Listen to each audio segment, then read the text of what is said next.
ยังมีคำกล่าวว่าก็คนพูดไม่รู้คนรู้ไม่พูดบางคนก็ผู้ขาดเขาเบามันยาก็ไม่เข้าใจในคำพูดนี้คนพูดไม่รู้เนี่ยคนรู้ไม่พูดคนเหล่านี้กำลังจับจ้วงพระพุทธเจ้านะจับจ้วงพระพุทธเจ้ายังไงพระพุทธเจ้าเป็นผู้รู้แต่พระองค์ก็ทรงพูดนะครับนะพูดในสิ่งที่พระองค์ได้เข้าใจในอริยสัจสี่คือคนที่บอกว่าคนพูดไม่รู้คนรู้ไม่พูดคือคนนั้นเนี่ยไม่มีความรู้ครับผมไม่มีความรู้ไม่มีความสามารถเนี่ยมีแต่วาทกรรมนี่มีแต่วาทกรรมไม่รู้ทำยังไงก็เลยเราพูดไม่ได้เราไม่มีความรู้ก็เลยใช้คำนี้ดีกว่าคนพูดไม่รู้คนรู้ไม่พูดโน่นเดี๋ยวไปยกของปรมาจารย์ตักมอเข้ามาโน่นเข้ามาเป็นข้อบอกว่าโอ้ปรมาจารย์ตักมอคนพูดเนี่ยมันหนังนะท่านทั้งหลายคือเราต้องเข้าใจนะ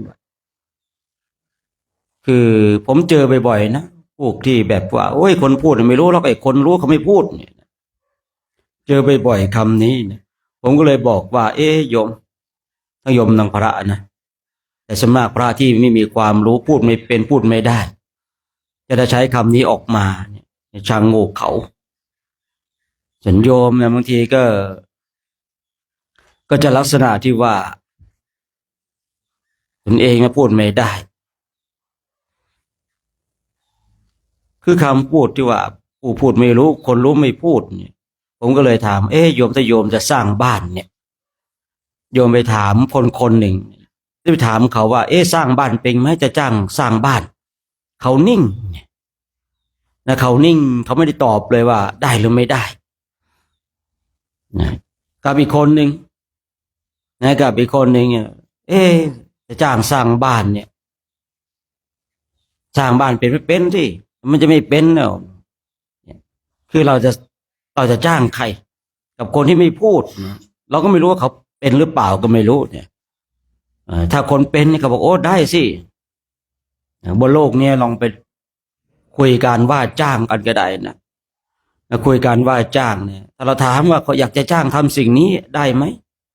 แต่คนนั้นไม่พูดเนี่ยเขาไม่จ้างแล้วครับ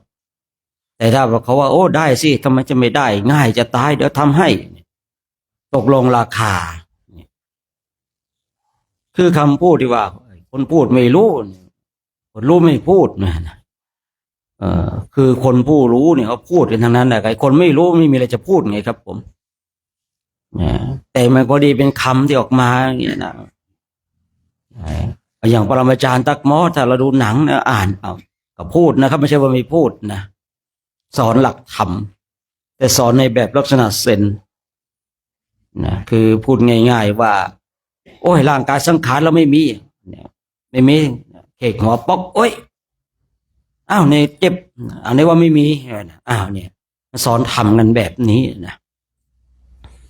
ทีนี้คนบอกว่าคนรู้นะไม่พูดคนพูดนะไม่รู้ไปเอาที่ไหนมาศึกษามาให้ดีก่อนนี่คือพระพุทธเจ้าของเราเป็นผู้รู้องค์จึงพูดจึงบอกอัครสาวกเบื้องซ้ายเบื้องขวาเป็นผู้รู้จึงนำหลักธรรมมาบอกกล่าวพระอสิติมหาสาวกทั้ง80ท่านก็พูดท่านก็บอกท่านเป็นผู้รู้ส่วนบุคคลที่ใช้คำพูดนี้มาแอบอ้างว่าโอ้ยไอ้คนพูดมันไม่รู้ตนเองเราไม่รู้จะพูดอะไรก็เลยเอาคำนี้ออกมาบางทีนะท่านทั้งหลายต้องพิจารณาให้ดีนะคือศึกษาในพระไตรปิฎกเนี่ยเราจะต้องดูด้วยว่าพระองค์ทรงตรัสเรื่องนี้กับใครบริบทเรื่องนี้เป็นเช่นไรอุปนิสัยวาสนาของบุคคลนั้นเป็นเช่นไรแล้วเราจะต้องนำสิ่งนั้นบทนั้นสูตรนั้นเนี่ยใช้ให้ถูกการใช้ถูกเวลาอย่างเช่นคำที่ว่า คนพูดไม่รู้เนี่ยคนรู้ไม่พูดเนี่ยนะฉะนั้นท่านทั้งหลายลองพิจารณาดูนะว่าไอ้คำเนี้ยเป็นคำของคนฉลาดหรือคนไม่ฉลาดพูดนะครับเนี่ยเมื่อเราได้มาศึกษาหลักธรรมเนี่ยนะเมื่อเราเข้าใจเราก็สามารถประกาศอย่างอาจหาญแล้วคนไม่เข้าใจก็อ้อมแอมอ้อมแอมนะหลบซ้ายหลบขวาคนไม่เข้าใจแหละครับไอ้คนเข้าใจมันอาจหาญนะก็อาจหาญไม่รู้ว่าผมเข้าใจหรือไม่เข้าใจไม่รู้ว่าเจ้าคณะจังหวัดผมก็เคยแสดงธรรมต่อหน้ามาแล้วอะเจ้าคณะอำเภอเนี่ยนะไม่รู้ผมเข้าใจหรือไม่เข้าใจไม่รู้แต่เวลาผมขึ้นธรรมาสน์ผมใส่เต็มที่เลยนะ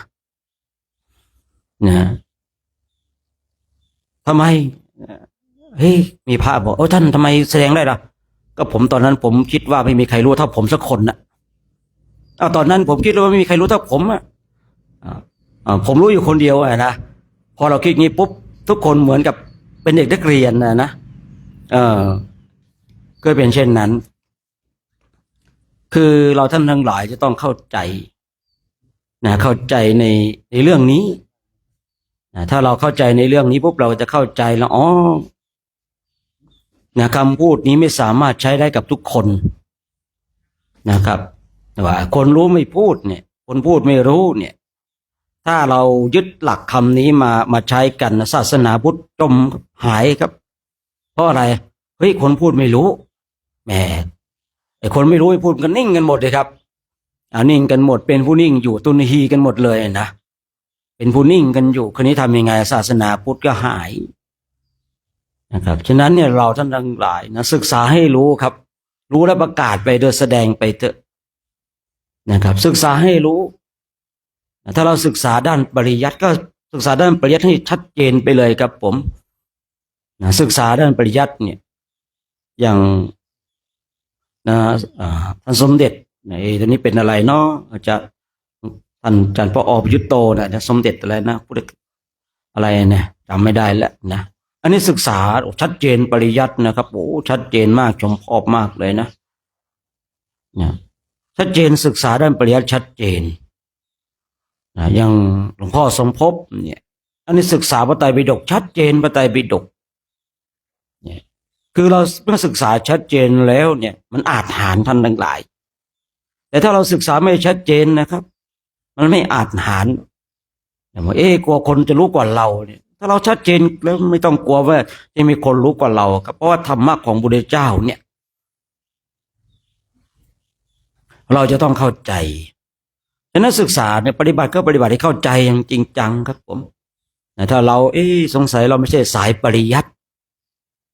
นะครับเราอย่าไปเป็นยิ่งพระเราอย่าไปเป็นนักเลงคีย์บอร์ดพระเราเนี่ยชอบเป็นนักเลงคีย์บอร์ดกันนะ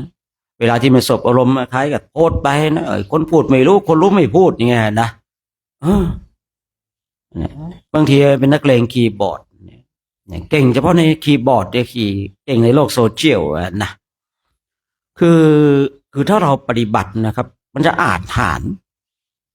มันจะแก้วกล้าอาจหารมันจะไม่เก้อเขินครับแต่ที่เราไม่อาจหารเราไม่แก้วกล้าเราเก้อเขินเพราะบางทีเนี่ยหลักของการปฏิบัติพูดไปจะถูกหรือเปล่าน้องเนี่ยนะคือที่ผมจะบอกว่าถ้าเราศึกษาปริยัติก็ศึกษาชัดเจนเลยนะอย่างหลวงพ่อสมภพเนี่ยหน้านั้นเล่มนั้น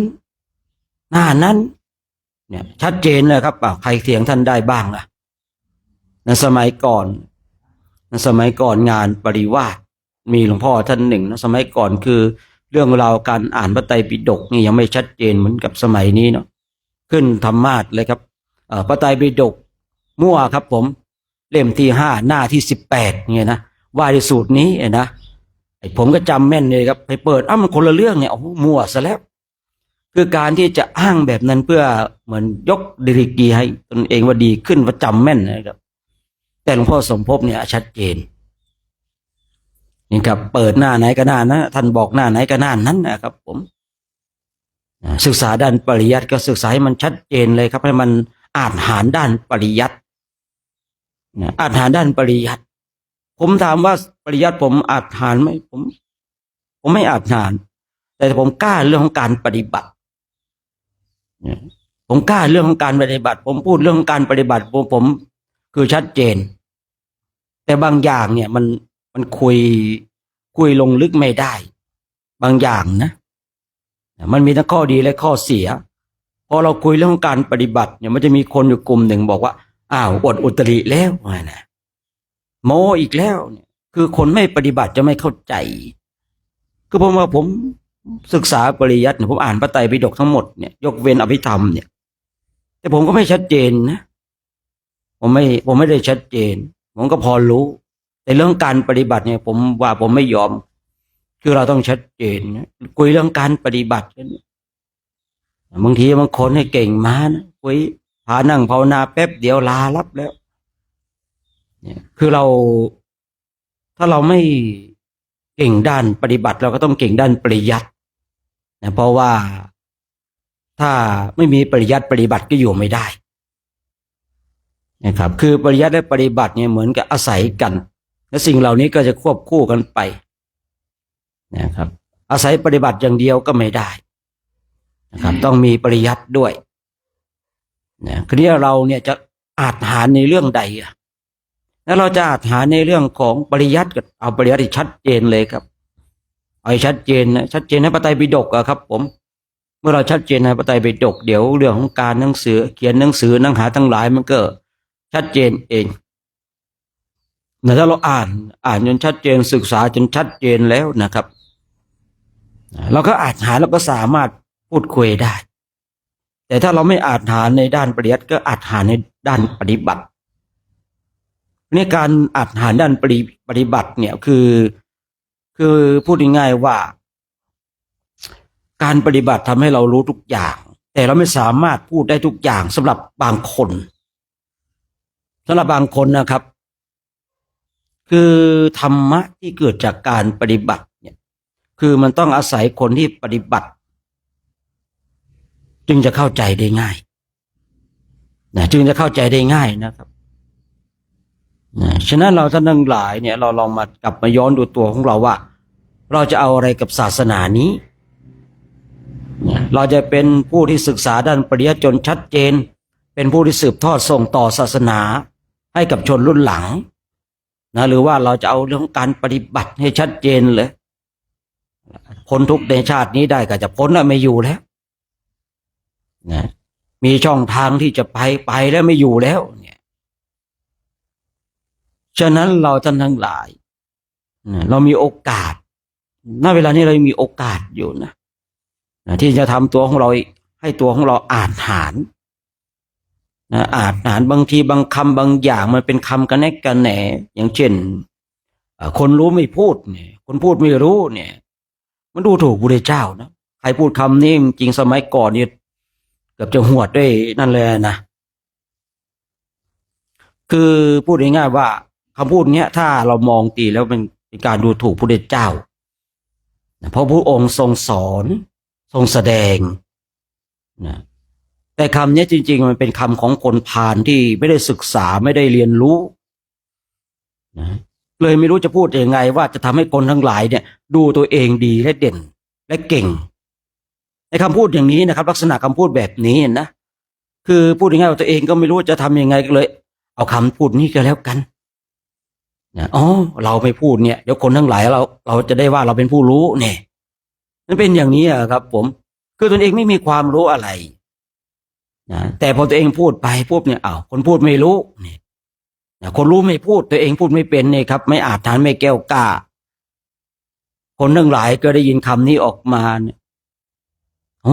อาจารย์ของเราเนี่ยท่านไม่พูดนะท่านผู้รู้เนี่ยมันเป็นเช่นนี้ครับท่านทั้งหลายคือผมกล้าพูดเลยคนรู้ยังไงก็พูดครับจะพูดมากพูดน้อยเท่านั้นเองรับประกัน1,000,000%เลยนะคนรู้ยังไงก็พูดครับไอ้คนไม่รู้ไม่พูดหรอกครับนะครับอย่างท่านทั้งหลายเนี่ยบางคนไปใต้ต้นพระศรีมหาโพธิ์ไปมาแล้วเนี่ยไปมาแล้วเห็นมาแล้วกล้าพูดไงไอ้คนไม่เคยไปเนี่ยกล้าพูดหรือเปล่าล่ะไม่กล้าหรอกครับไม่กล้าแต่รู้ว่ามีต้นโพรู้ครับแต่ไม่กล้าพูด จะพูดไปเคยเห็นแล้วเคยเห็นที่ไหนในทีวีเคยเห็นที่ไหนในโทรศัพท์เนี่ยบางทีเป็นเช่นนั้นท่านทั้งหลายศึกษาปฏิบัติให้มันชัดเจนไปเลยนะปฏิบัติก็ปฏิบัติจริงๆท่านทั้งหลายเราศึกษาด้านปริยัติกันมาเยอะแล้วที่จริงนะที่จริงเนี่ยพระในยุคปัจจุบันนี้คนทั้งหลายยุคปัจจุบันเนี้ยศึกษาด้านปริยัติมามากมามากเพียงพอที่จะนำพาตนเองออกจากกองทุกข์ได้ขาดอย่างเดียวคือการปฏิบัติอย่างจริงจังฉะนั้นเดี๋ยวช่วงนี้เดี๋ยวเราก็จะได้กราบพระไหว้พระเดี๋ยวก็จะนั่งภาวนากันเนาะมาดูเป็นยังไงกันการภาวนาของเราเนาะคุกเข่าขึ้นนะ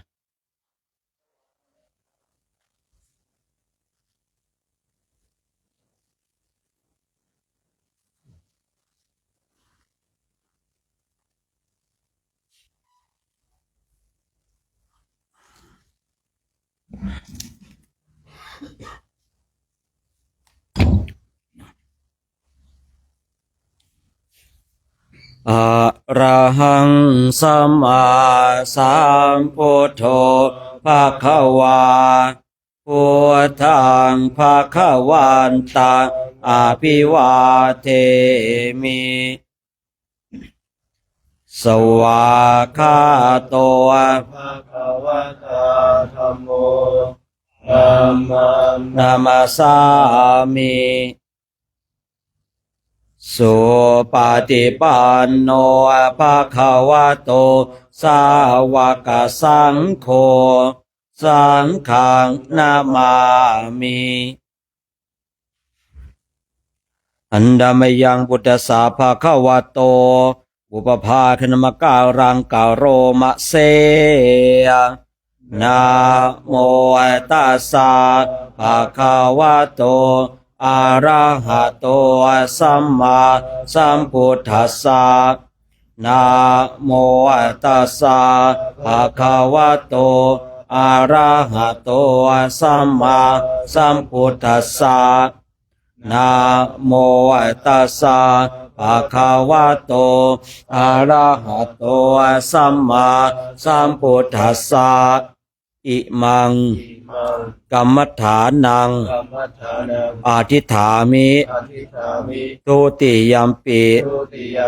อิมังกัมมัฏฐานังอธิษฐามิ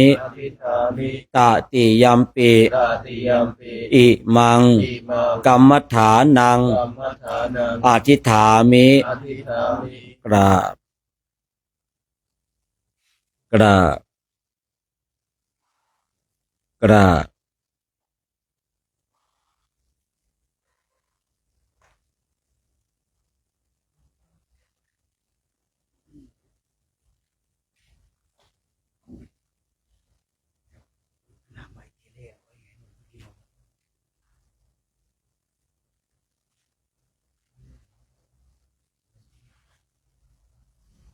ที่นั่งหน้าห้องที่นั่งลึกเอาไว้ไหนไว้ปากแอร์ไว้เลยปากแอร์เลย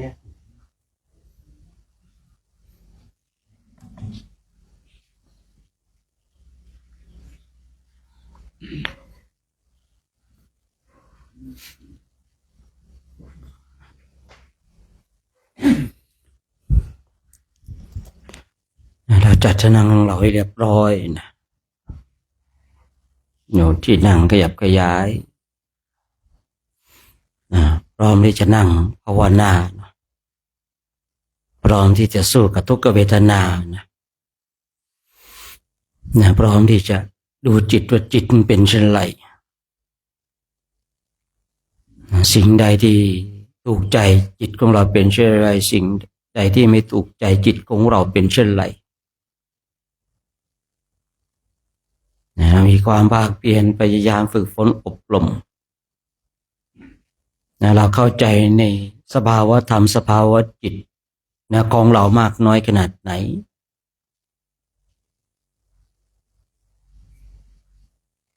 ถ้าเราเข้าใจในสภาวะธรรมสภาวะจิต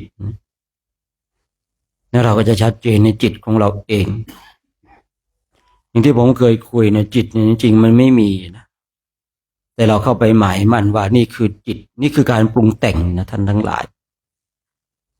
คืออย่างที่ได้กล่าวไว้ในเบื้องต้นเราต้องเห็นจิตของเราเนี่ยแต่ผลสุดท้ายจิตนี้มันก็ไม่มีแต่ทำไมเราต้องมาคุยเรื่องจิตเห็นจิตเกิดขึ้นตั้งอยู่และดับไปเพราะมันเป็นกระบวนการที่เราจะต้องเข้าใจแต่ผลสุดท้ายจิตนี้มันก็ไม่มีเมื่อใดก็ตามผู้ที่ฝึกฝนอบรมเนี่ยปฏิบัติทำกรรมฐานจนไปถึงว่าไม่มีจิตของตนเองแล้วเนี่ยสิ่งทั้งหลายเป็นเพียงสมมุติที่เราเข้าไปหมายมั่นเข้าไปยึดถือผลสุดท้ายเราจะเข้าใจว่าไอ้จิตนี้เราจะเพียงแต่เราเข้าไปหมายมั่นเข้าไปยึดว่ามันคือจิตจิตมันก็แสดงอาการอย่างนู้นอย่างนี้มันก็จะแสดงอาการความโลภความโกรธความหลงเมื่อจิตของเรามาแสดงกิริยาความโลภความโกรธความหลงออกมาเราก็ได้รู้ว่าอ๋อเนี่ยความโกรธมันความโลภความหลงมันเกิดขึ้นกับเราเนี่ยแต่ถ้าเราฝึกฝนอบรมจนมันไม่มีคำว่าจิตนะมันจิตนี้ไม่สามารถที่จะปรุงแต่งอะไรได้เนี่ยจนเข้าไปจริงว่าเราไม่ได้เข้าไปหมายมั่นว่ามันคือจิตมันเป็นเพียงสิ่งใดสิ่งหนึ่งเป็นเพียงสิ่งใดสิ่งหนึ่งนั่นแล้วแต่คนจะเรียกเพราะว่าเราเข้าใจในสมมติบัญญัติเราได้ศึกษากันคนเราเนี่ยนี่มืออันนี้สมมติคนทั้งหลายเรียกกันเพื่อให้เข้าใจซึ่งกันและกันที่จริงอาจจะเรียกเท้าก็ได้เราสมมุติว่าเรียกเท้าแต่คนทั้งหลายไม่เข้าใจต้องเรียกว่ามือจึงจะเข้าใจแต่ความไม่จริงเราอาจจะเรียกเป็นเท้าแต่คนทั้งหลายไม่เข้าใจฉะนั้นเมื่อเราอยากให้คนทั้งหลายเข้าใจเราก็ต้องอาศัยในสมมตินั้นเนี่ยเป็นสิ่งที่เราสมมุติกันขึ้นมาให้เข้าใจให้มีชื่อเรียกแม้แต่ชื่อของเราเองเนี่ยมันก็สมมุติขึ้นมาเพื่อให้มีชื่อเรียกต่อกันเพื่อให้เข้าใจถามว่าโดยเนื้อแท้ที่จริงแล้วมันมีหรือเปล่าชื่อมันก็ไม่มีร่างกายก็ไม่มีธาตุขันธ์ทั้งหลายมันก็ไม่มีแต่ทำไมวันนี้เราจึงมีล่ะถ้าคุยในระดับเบื้องต้นพอเราเข้าไปยึดเข้าไปถือเข้าไปหมายมั่นเข้าไปสร้างมันจึงมี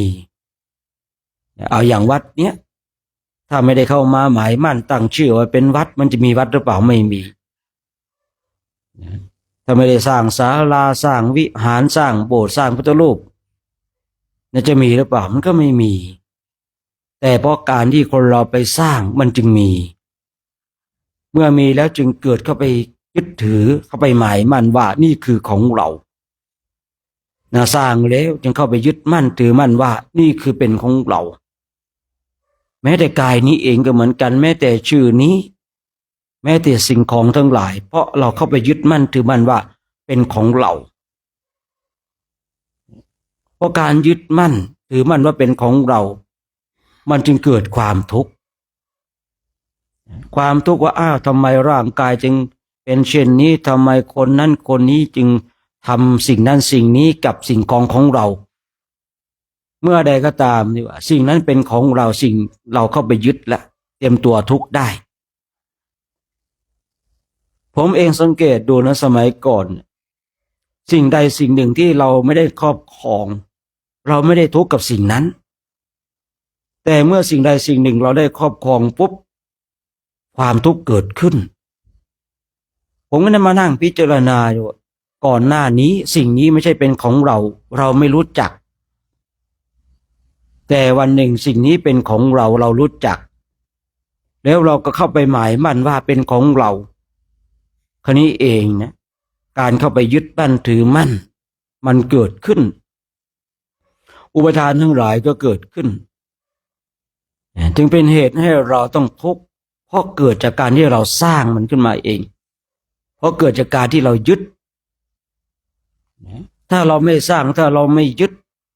มันก็ไม่มีสิ่งที่เกาะคือณเวลาเนี้ยเรามายึดเรามารักเรามาหลงในกายนี้เมื่อเรามารักมายึดมาหลงในกายนี้มันจึงก่อให้เกิดความทุกข์แต่เราไม่มีกายนี้สิมันจะมีสิ่งใดยึดล่ะเราไม่มีกายนี้สิเราจะเอาสิ่งใดมารักเราไม่มีกายนี้สิเราจะเอาที่ไหนมาทุกข์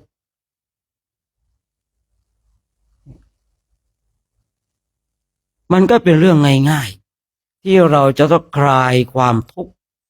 เพียงแต่เราไม่เข้าไปยึดณเวลานี้เราอย่างที่ผมคุยเมื่อสักครู่นี้ว่าเราเข้าไปยึดในกายว่าเป็นของเราเกิดความทุกข์และไม่รู้ว่าเราเข้าไปยึดกี่ภพกี่ชาติแล้วก็ไม่รู้เราต้องมาทุกข์กับกายนี้ไม่รู้กี่ภพกี่ชาติก็ไม่รู้แต่ในชาตินี้เราเป็นผู้ที่โชคดีนะที่เราได้ยินได้ฟังหลักธรรมคำสั่งสอนซึ่งธรรมะของพระพุทธเจ้านั้นเป็นธรรมะของผู้รู้สามารถนำพาบุคคลทั้งหลายออกจากกองทุกข์ได้แต่ถ้าเราได้ยินได้ฟังปฏิบัติแล้วเรายังเข้าไปยึดในกายนี้ว่าเป็นของเรามีความหมายมั่นว่าเป็นของเราธรรมะของพระพุทธเจ้าจะไม่อัศจรรย์เลยท่านทั้งหลายหลักธรรมคำสั่งสอนของพระพุทธเจ้าจะไม่อัศจรรย์เลยแต่ถ้าเราคลายความยึดมั่นถือมั่นในกายนี้เราจะเห็นความอัศจรรย์แห่งธรรมเราจะอัศจรรย์ว่าธรรมะของพระพุทธเจ้าอัศจรรย์จริงหนอณเวลานี้ย้อนกลับมาดูตัวของเราว่าเรายึดมั่นถือมั่นในกายนี้มากขนาดไหนเราไปรักไปหลงยึดในกายนี้มากขนาดไหนอย่างที่ผมคุยเมื่อสักครู่นี้ว่าก่อนหน้านั้นสิ่งนี้ก็ไม่ใช่ของเราแต่พอเราได้ครอบครองปุ๊บไม่ได้แล้วเป็นของเราทุกข์กับสิ่งนี้แหละที่มีคำกล่าวว่ามีสิ่งใดกระทบสิ่งนั้นณเวลาเนี้ยเรามีการยึดมั่นถือมั่นกับกายนี้เราก็ทุกข์กับกายนี้เมื่อเวลาที่เรานั่งบำเพ็ญเพียรภาวนาเจ็บแข้งเจ็บขาเพราะมันมีแข้งมีขาเราจึงทุกข์ผมเคยบอกโยมท่านหนึ่งว่า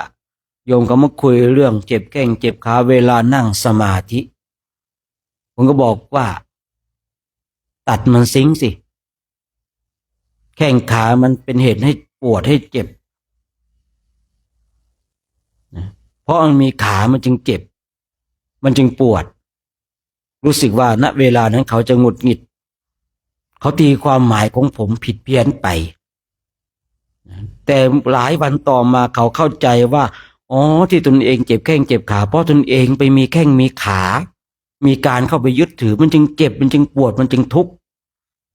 หลายวันต่อมาเข้าใจเข้าใจในคำว่าเอากระตัดทิ้งสิเมื่อมันมีแล้วมันทุกข์ก็ตัดมันทิ้งออกไปอย่าให้มันมีในความหมายของผมคือเราอย่าเข้าไปยึดเข้าไปถือเข้าไปหมายมั่นแต่ในความหมายของคนฟังว่าให้ผมให้เอาไปตัดทิ้งเลยรู้สึกจะหงุดหงิดว่าโอ้ทำไมต้องแนะนำเป็นพระทำไมให้แนะนำคนไปตัดแข้งตัดขาด้วนเนี่ยคือบางคนนะท่านทั้งหลายไม่เข้าใจในคำพูด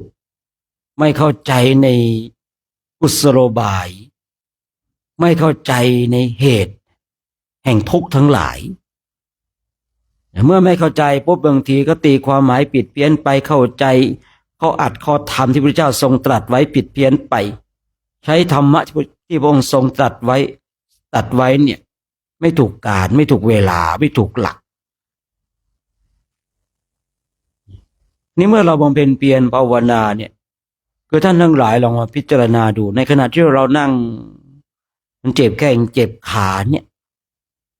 นะปวดหลังปวดเอวเพราะมันมีท่านทั้งหลายมันจึงทุกข์มันยังเจ็บแล้วทำอย่างไรจะให้มันไม่มีล่ะท่านทั้งหลายก็อย่าเข้าไปยึดดิคำพูดนี้มันง่ายแต่ในการกระทำแล้วเนี่ยมันง่ายสำหรับบางคนที่เข้าใจแต่มันจะเป็นเรื่องยากสำหรับบางคนที่ไม่เข้าใจคือคนเราเนี่ยคือบางคนนะเวลาได้ยินได้ฟังเนี่ยเข้าใจได้ง่ายอ๋อการที่เราเนี่ยนั่งภาวนามันเจ็บมันปวดการที่เราถูกคนนู้นคนนี้ด่าเพราะมันมีตัวตนนี้เองอ่ะเพราะมันมีตัวตนเราจึงไปทุกข์กับสิ่งเหล่านี้แต่ถ้าเราไม่มีตัวตนมันจะเอาที่ไหนมาทุกข์อ่ะ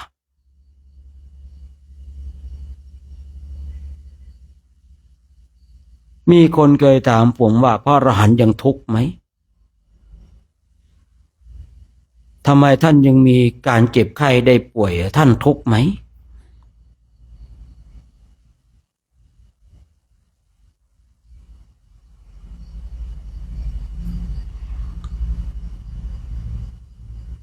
คำตอบที่ผมให้ไป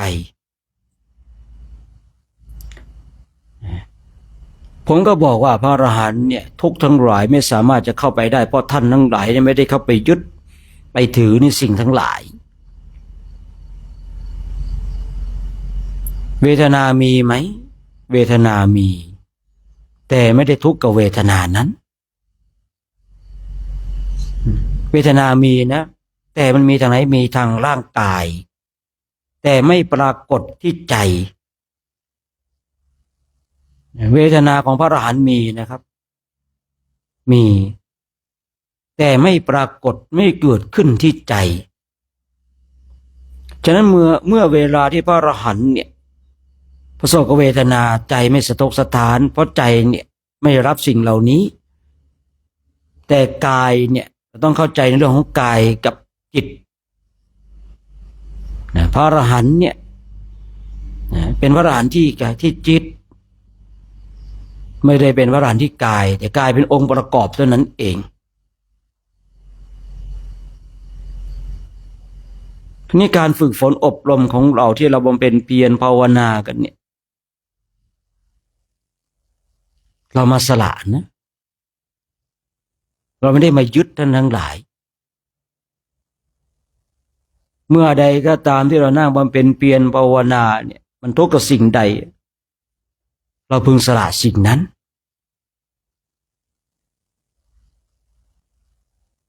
เมื่อใดก็ตามที่เราสละด้วยปัญญาญาณเราจะเห็นแจ้งว่าความเบาสบายของจิตเป็นเช่นไรเมื่อใดก็ตามที่เราสละด้วยปัญญาญาณแล้วเราก็จะรู้ความเบาความอัศจรรย์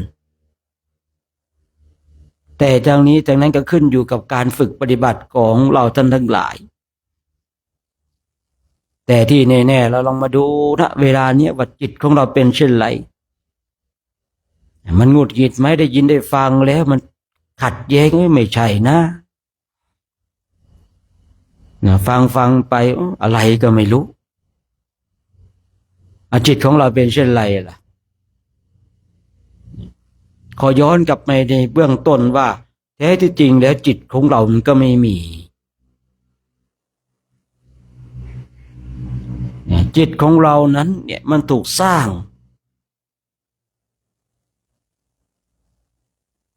จากสิ่งใดท่านทั้งหลายเคยพิจารณาไม่เคยเข้าไปอย่างลึกตรงใช่ไหมแล้วจิตเนี่ยมันถูกสร้างมาด้วยอะไรจากอะไรทำไมเราจึงเรียกว่าจิตล่ะทำไมไม่เรียกสิ่งอื่นแล้วมันถูกสร้างให้เป็นจิตได้อย่างไร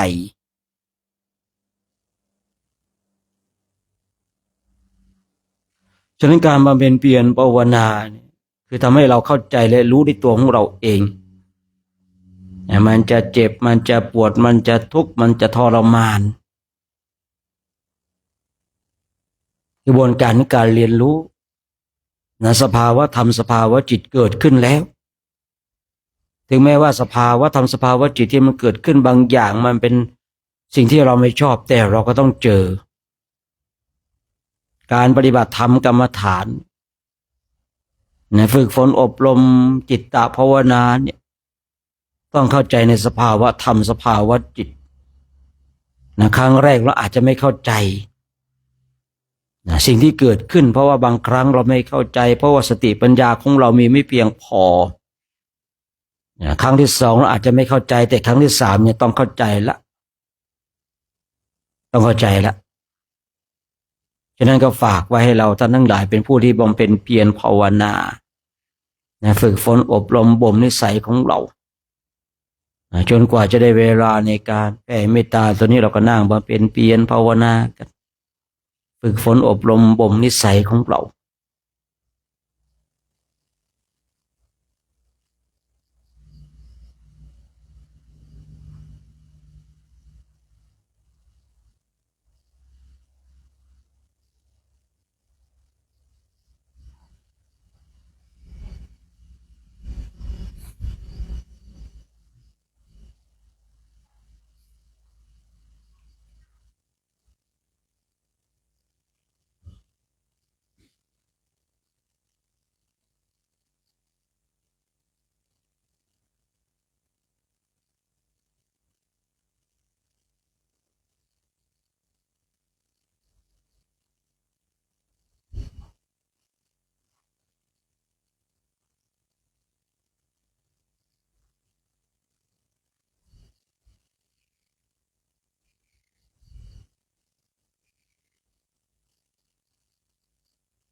สึกตัวพร้อม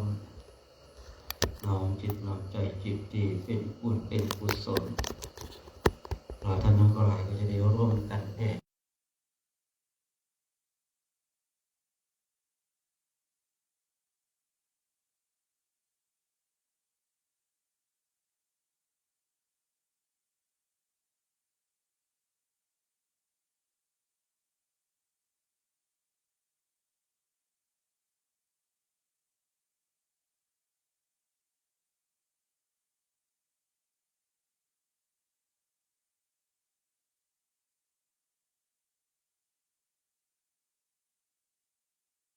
ทั้งหมดทั้งสิ้นจงเป็นสุขเป็นสุขเถิดอย่าได้มีเวรต่อกันและกันเลยอาภยาปัชชาโหนตุจงเป็นสุขเป็นสุขเถิดอย่าได้บาดเบียดเบียนซึ่งกันและกันเลยอานิคาโหนตุจงเป็นสุขเป็นสุขเถิดอย่าได้ความทุกข์กายทุกข์ใจเลยโสขิอัตานังปาริหารันตุจงมีความสุขกายสุขใจรักษาตนให้รอดพ้นจากทุกข์โทษเวรภัยอันตรายทั้งปวงจงทุกข์ทั่วหน้าเถิดกาตังปุญญาภารังไมหังสัพภาคียภวันตุเตขอสัพพสัตว์ทั้งหลายทั้งปวงเหล่านั้นจงเป็นผู้มีส่วนได้เสวยผลบุญที่ข้าพเจ้าทั้งหลายได้บำเพ็ญแล้วนี้เถิดสาธุอนุโมทนาได้ข่าวว่ามีน้ำปนะ3 อย่างว่ากันนะเอามีน้ำอะไรบ้างหรอกน้ำขิงอ่ะน้ำขิงมาก่อนนะไปในลูกเนได้ไปดูน้ำขิงมาถวายพระครูบาอาจารย์กันนะเอาน้ำขิงมาก่อนนะเพิ่มธาตุไฟนะน่าจะเพียงพอน้ำขิงก็คงเพียงพอเนาะ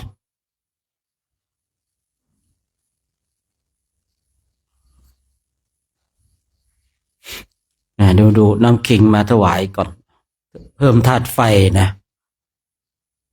เดี๋ยวหลังธรรมะเสร็จค่อยเพิ่มธาตุการนอนหลับด้วยน้ำเต้าหู้นะในน้ำเต้าหู้เนี่ยในน้ำเต้าหู้เนี่ยหลับง่ายเลยนะสบายเลยนะ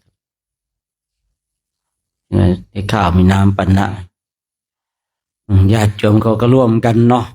เมื่อกี้ได้ยินน่าจะเป็นพ่อหลวงนะได้ประชาสัมพันธ์บอกกล่าวนะว่ามีใช้เสียงนี้ประชาสัมพันธ์บอกกล่าวมีพระธุดงค์พักที่บ้านเราเนี่ยได้น้ำปันนะเกิดดีแล้วก็มีชาวมารวมกันที่นี่ว่าใส่บาตรกันที่นี่ว่านะโอ้ดีนะบุญเนาะ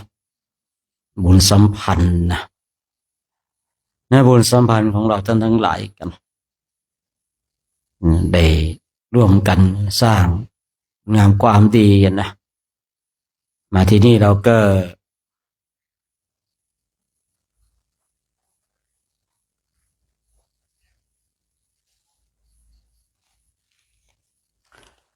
มาที่นี่เราก็ต้องกราบขอบพระคุณเนาะท่านพระอาจารย์เจริญธรรมวโรเนาะท่านเจ้าวาดเนี่ยให้ที่พักพิงให้ความอนุเคราะห์นะสงเคราะห์เราสถานที่ภาวนานี้เหมาะเนาะที่บำเพ็ญเพียรเข้าได้นะสงบดีเนาะช่วงหลังเนี่ยไปตรงไหนนะสำหรับผมก็สงบหมดนะครับผมสงบเคยไปมีความคิดที่ใต้ต้นพระศรีมหาโพธิ์เรานั่งที่บ้านเราก็สงบเช่นนี้นะแล้วไปนั่งที่ใต้ต้นพระศรีมหาโพธิ์ก็สงบเช่นเดียวกันนะ เคยคิดเช่นนี้ไม่ใช่เคยคิดเป็นเช่นนี้นะนี่ก็มีเหมือนกันนะฉะนั้นท่านทั้งหลายนี่ก็เราก็ทำใจของเราให้สงบนะครับนะจริงอย่างเงี้ยสงบมากเลยภาวนาถ้าเราไม่ปล่อยจิตฟุ้งซ่านกับเรื่องทั้งหลายมากมายจนเกินไปเนี่ยยังไงก็สงบครับภาวนาเช่นนี้นะเพราะว่าเราเดินไม่มากนะเวทนาไม่ได้มีอะไรรุนแรงนะครับผมนะเวทนาไม่ได้รุนแรงเพราะว่าเราเดินงานไม่มากเวทนาก็ไม่มากนะครับไม่ทันเหนื่อยนะครับผมเนาะไม่ทันเหนื่อยเดินแป๊บเดียวอ้าวรู้สึกตัวอีกทีหนึ่งอ้าวจะถึงที่พักอีกแล้วนะแป๊บเดียวนะเนี่ยเนาะ10 กิโลเนาะเช้าวันนี้เดินรวดเลย10 กิโลเนาะนะตอนอีกรอบหนึ่งก็4 โลเองเนี่ยนะวันต่อไปก็รวดเดียวถึงที่พักเลยเนาะยิงยาวเลยว่าขนาดนี้นะคือผมเนี่ยนะเขาวันนั้นเขาบอกว่าโอ้ยไม่ถึงหรอกไม่ได้หรอก12 โลพักก็ตายหมดพอดีเหมือนกันนะแม่ดูถูกฝึกมากับมือนะ ฝึกมากับมือไม่รู้ได้ยังไงนะคือเห็นเดินกันก็สวยงามดีนะครับผมนี่เพราะกำลังเท่ากันครับผมเดินให้ครูบาทองแดงก็ไปถ่ายวิดีโอเนี่ยเพราะอย่างที่อยากเห็นด้วยนะอยากเห็นดูเป็นยังไงการเดินเนี่ยแล้วก็จะได้ลงโลกโซเชียลด้วยนะนั่นเพราะว่าบางทีเรื่องดีๆช่วยกันประกาศนะครับผมนะช่วยกันประกาศนะสิ่งที่ไม่ดีไม่ต้องไปช่วยกันประกาศหรอกนะเราต้องช่วยกันประกาศในสิ่งที่ดีๆนะครับผมเห็นเดินกันสวยขอท่าถูกใจบางทีนะครับบางทีเนี่ยเห็นผมเดินโหดๆสมัยก่อนไม่ใช่หรอกนะมีพระทำให้ผมไม่ถูกใจนะผมก็จะเดินไปแล้วพยายามที่จะสลัดทิ้งนะพูดกันซื่อๆเลยตามตรงเลยนะคือไม่ถูกใจเนี่ยผมมีวิธีการในการเดินสลัดพระทิ้งนะมีวิธีการแต่คือต้องการให้เดินให้พระท่านเดินเท้าพองก็มีวิธีการในการเดินนะครับไม่ถูกใจองค์ไหนนะผมมีวิธีการในการเดินให้แบบเท้าเขาพองได้นะพองหนักด้วยนะแบบนี้เราพองปกตินะนี่ไม่ได้แกล้งใครแกล้งเราหรือเปล่าอันนี้อย่างที่เราพองกันให้พองปกติครับนะพองปกติเพราะได้รู้รสชาติของชีวิตเนี่ยโอ้ยนี่นะเจ็บน้องบางทีเนาะเจ็บปวดนี่แหละรสชาติของชีวิตนะประสบการณ์ของชีวิตนะได้มาด้วยนะสิ่งที่เรารู้นี่แหละนะแม่ชีก็ดูเด้อน้ำปัญญะกันนะเติมธาตุไฟนะน้ำขิงเนี่ยอีกน้ำหนึ่งอะไรก็ว่าเยินเต้าหู้กับอะไรฮะน้ำเต้าหู้กับน้ำเต้าหู้เอาน้ำมะตูมน้ำมะปิ้นนะน้ำมะปิ้นเนี่ยปีหลายปีแล้วผมกันนี้เนาะวันนี้เรามีน้ำปัญหานะครับมีน้ำมะตูมกับน้ำมะปิ้นนะครับผมแล้วก็น้ำเต้าหู้นะเอาให้ครบ3 อย่างนะครับนะอีกรูปหนึ่งก็ท่านก็ซื่อเนาะในน้ำมะตูมแล้วเดี๋ยวกลัวขัดคำสั่งไงไม่ได้3 น้ำนะโยมขอน้ำมะปิ้นหน่อยนะโยมเขาก็เอาน้ำมะตูมใส่เลยนะนี่น้ำมะตูมเนี่ยโอ้อย่างเดียวกันนั่นแหละโยมก็บอกโยมก็บอกว่าอย่างเดียวกันนั่นแหละมะปิ้นกับน้ำมะปิ้นกับน้ำมะตูมเนี่ยอย่างเดียวกันนะวันนี้เราก็ได้เดี๋ยวนะครับตอนนี้เราดูทำไมช้าที่กลุ่มนี้กลุ่มลุงมิกทำไมช้าที่ลุงมิกเขาจะหมดเขาจะรอบ2แล้วนี่มาทีหลังทำไมหลับหรือเปล่าเพิ่งตื่นหรือเปล่ามันเนนลูกหลานพญานาคเยอะเนนปีนี้นะจะมุดดินหนีกันอย่างเดียวนะผมเดินไปหัวจะมุดดินกันอย่างเดียวเลยนะดูนะ ตามดูไปนะถ้าเป็นพญานาคปลอมตัวมาก็จะมุดดินอยู่นะถ้าเป็นพญาครุฑก็จะเหาะหนีถ้าเป็นเทวดาก็จะหายตัวเนี่ยคำพูดนี้ได้ยินบ่อยๆใช่หรือเปล่าโน่นนะพระเจ้าเป็นพิสารเนี่ยให้คนไปดูพระโพธิสัตว์เราที่ในคราวที่เสด็จนะเข้าเมืองครั้งแรกเลยนะครับผมครั้งแรกเลยที่เข้ากรุงราชคฤห์นะรูปงามเหลือเกินนะถ้าเป็นพญาครุฑก็คงจะบินหนีเขานะถ้าเป็นพญานาคคงจะมุดดินเลยนะถ้าเป็นเทวดาก็คงจะหายตัวไปดูดิแต่ถ้าเป็นคนเนี่ยคงอยู่คงไม่ไปไหนอยู่นะคนก็เฝ้าติดตามไปดูเนาะดูไปไม่ใช่พญานาคแน่ไม่เห็นมุดดินหนีไม่ใช่พญาครุฑแน่นอนไม่บินหนีเนี่ยไม่ใช่เทวดาแน่ไม่ได้หายตัวเราเป็นคนธรรมดานี่แหละเลยกลับไปบอกพระเจ้าพิมพิสารพระเจ้าพิมพิสารเลยเห็นแล้วถามกันด้วยโคตรด้วยตระกูลรู้ว่าเป็นโคตรเป็นตระกูลของกษัตริย์เลยชวนแบ่งให้เลยเอาไหมอยู่ครองเมืองด้วยกันแบ่งอีกครึ่งนึงก็คนมันอิ่มแล้วเนาะอิ่มคนอิ่มในเรื่องของทรัพย์สมบัติแล้วนะมันเหมือนกับเสมหะที่เขาทิ้งแล้วก็มีใครอยากได้ประมาณนั้นนะครับอุปมาเนาะอย่างเนนของเราปีนี้มันจะมุดดินกันเดียวเลยนะผมเดินไปทีไรหัวมันจะหาจมดินกันนะยาคุดพญานาคกับชาติมาเกิดหรือเปล่าไม่รู้นะแต่ละรูปนะบางทีพระก็เหมือนกันนะว่าแต่เนนนะ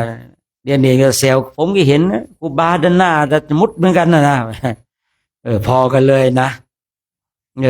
มาจากที่เดียวกัน พวกเดียวกันเนาะเราเนี่ยพวกเดียวกันนะในนามปณะแล้วเดี๋ยวค่อยให้พรทีเดียวเนาะตอนท้ายนะเพราะอะไรชื่อเจ้าภาพก็เยอะอยู่นะเยอะอยู่เลยเนาะลายมือสวยมากเลยนะเดี๋ยวเราก็จะได้ทำวัดสวดมนต์ก่อนเนาะเดี๋ยวรอให้พรเจ้าภาพนาปณะตอนท้ายรายการเนาะเดี๋ยวทำวัดสวดมนต์กันนะครบแล้วเปิดให้หมดไม่เสีย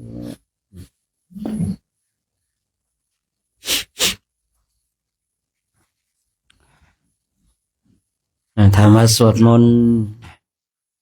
เจริญทำกรรมฐานกันนะเดี๋ยวมาภาวนาเนาะภาวนายังไงก็ดูเด้อนะญาติจะมาเยี่ยมนะถ้าทำน้ำหกนิมนต์เลยนะ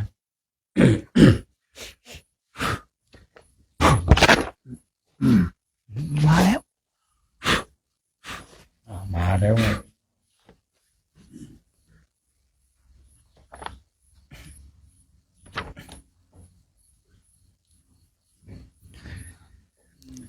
ขอโอกาสครูบาอาจารย์เป็นต้นเสียงในการสวดมนต์ทำวัดเย็นในวันนี้พร้อมกันแล้วกราบ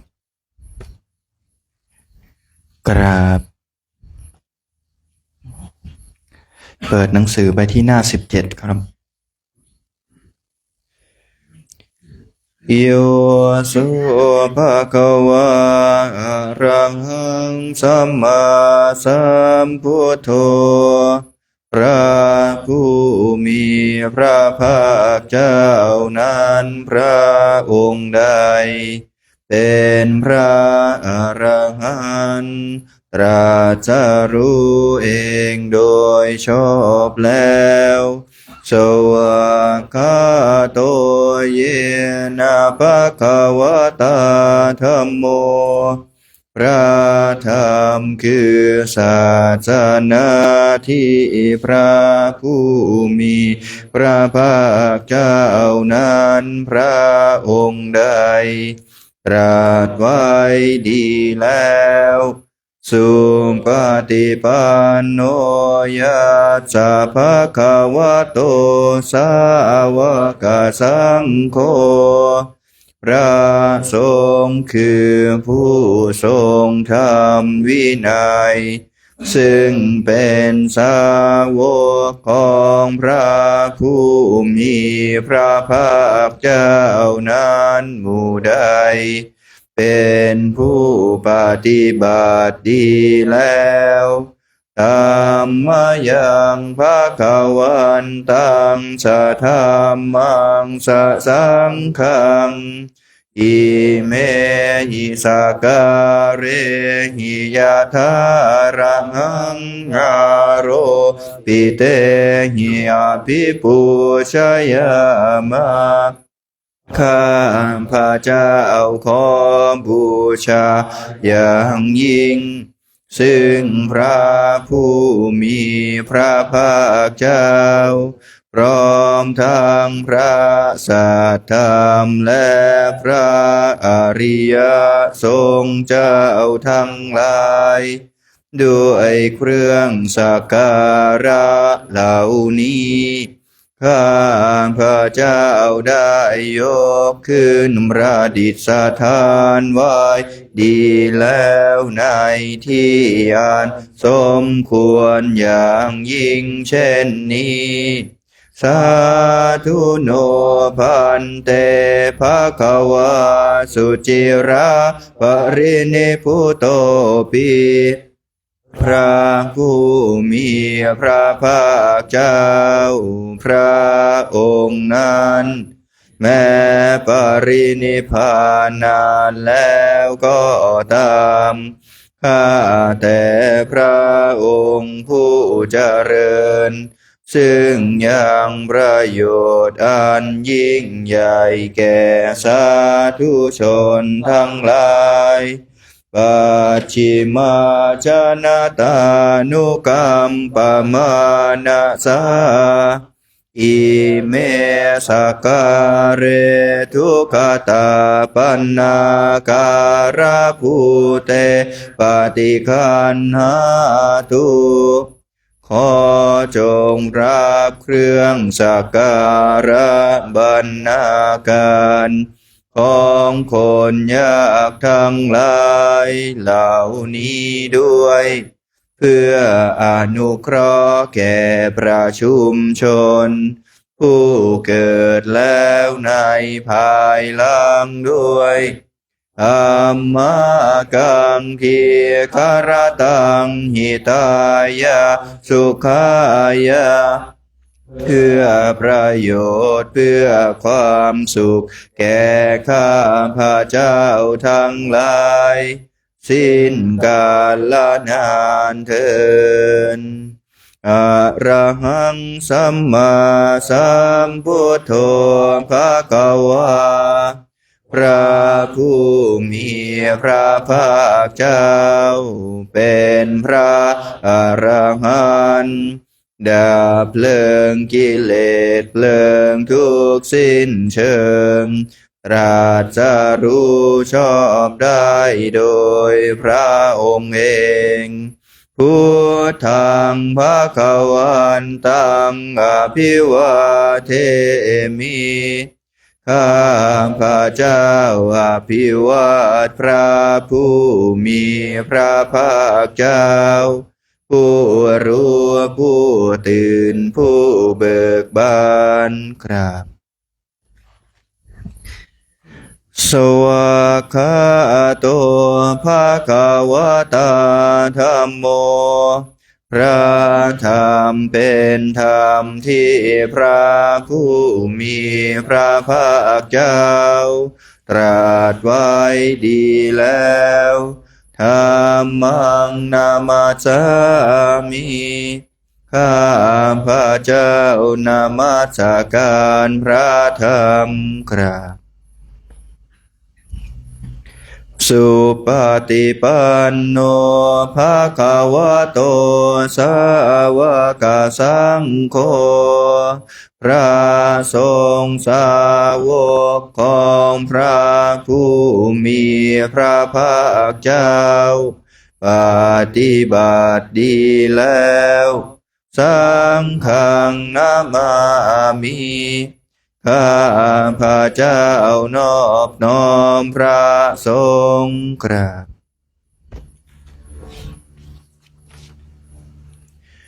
หันธรรมยังพุทธัสสะภะคะวะโตปุพพาคณมการังกโรมาเสนะโมตัสสะ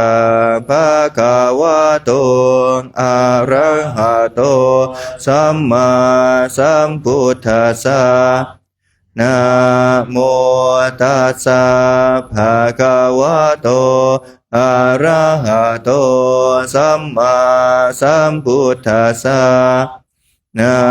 โมตัสสะภะคะวะโตอะระหะโตสัมมาสัมพุทธัสสะขอนอบน้อมแด่พระผู้มีพระภาคเจ้าพระองค์นั้น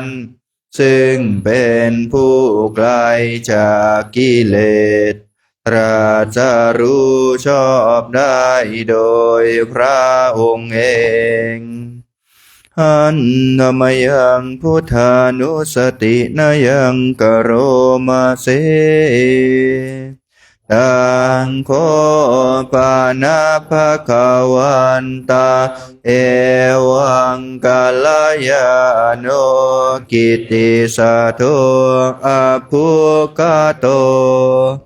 ก็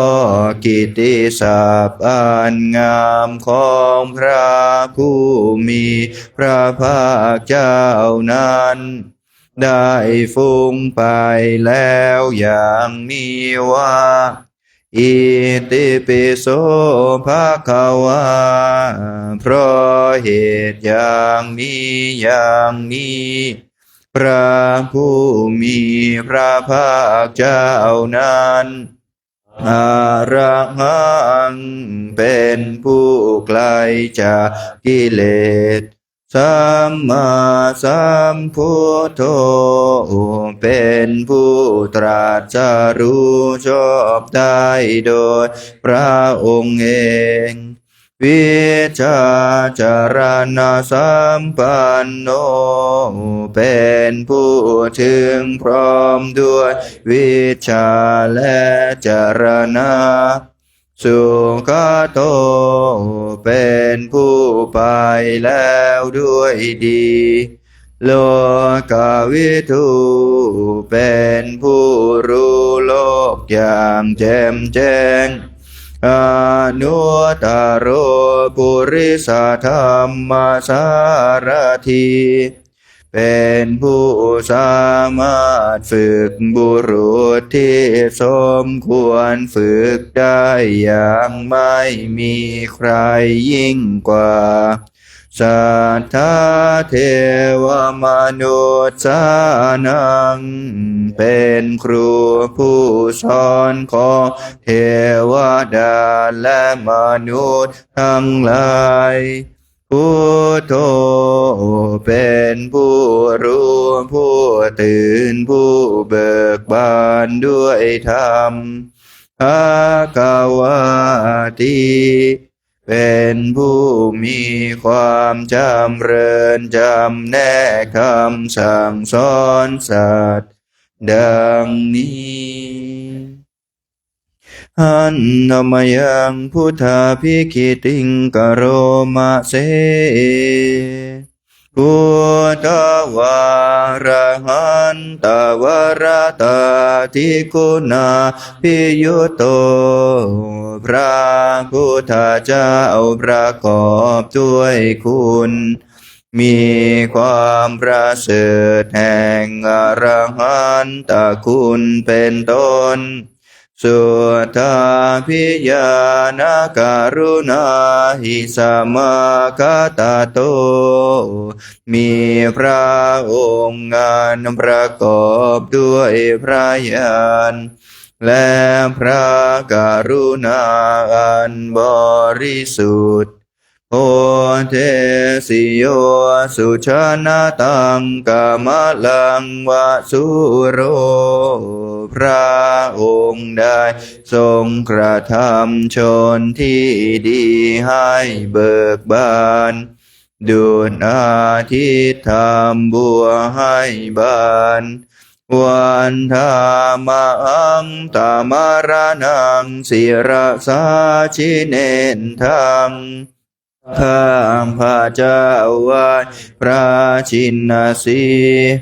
ผู้ไม่มีกิเลสพระองค์นั้นด้วยเสียงกล่าวพุทโธโยสัพพปานินางสารนังเขมมุตตมังพระพุทธเจ้าพระองค์ใดเป็นสารณะอันกระเสมสูงสุดของสัตว์ทั้งหลายปัทมานุสติทานังวันทามิตังสิเรนะหังข้าพระเจ้าไหว้พระพุทธเจ้าพระองค์นั้นอันเป็นที่ตั้งแห่งความระลึกองค์ที่หนึ่งด้วยเสียงกล่าวพุทธัสสะสมิทาโสวะพุทโธเมสามิเกจโรข้าพระเจ้าเป็นทาสของพระพุทธเจ้าพระพุทธเจ้าเป็นนายมีอิสระเหนือข้าพระเจ้าพุทโธทุกขาสักขาตาจาวิทาตาจาหิตาสเมพระพุทธเจ้าเป็นเครื่องกำจัดทุกข์และทรงไว้ซึ่งประโยชน์แก่ข้าพระเจ้าพุทธัสสะหังนิยาเทมิสาริรันชีเวตันจิทังข้า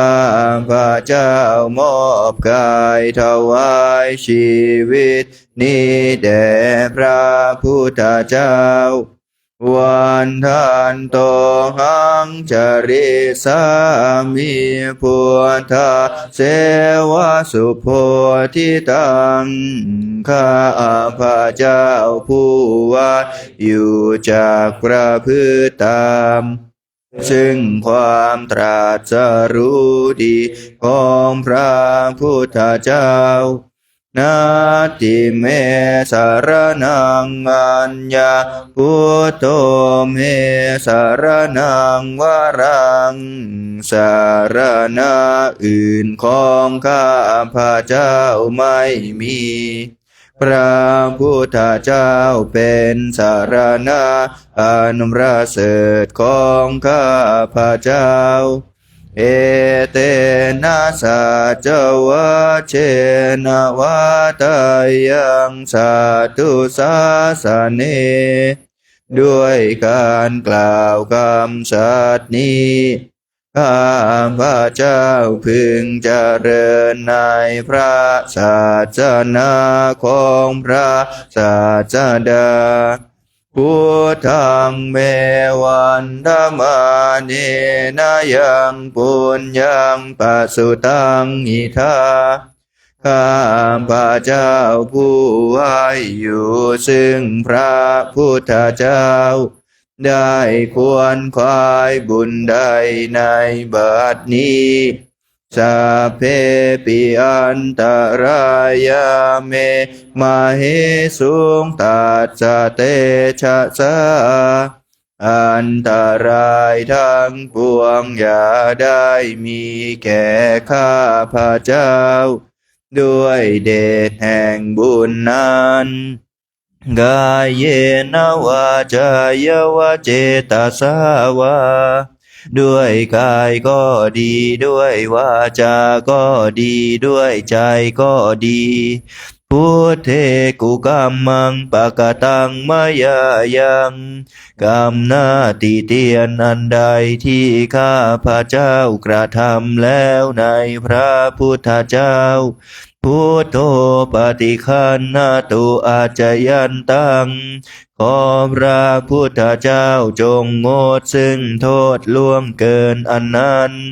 กาลันตะเรสังวริตุงวะพุทเทเพื่อการสำรวมระวังในพระพุทธเจ้าในการต่อไป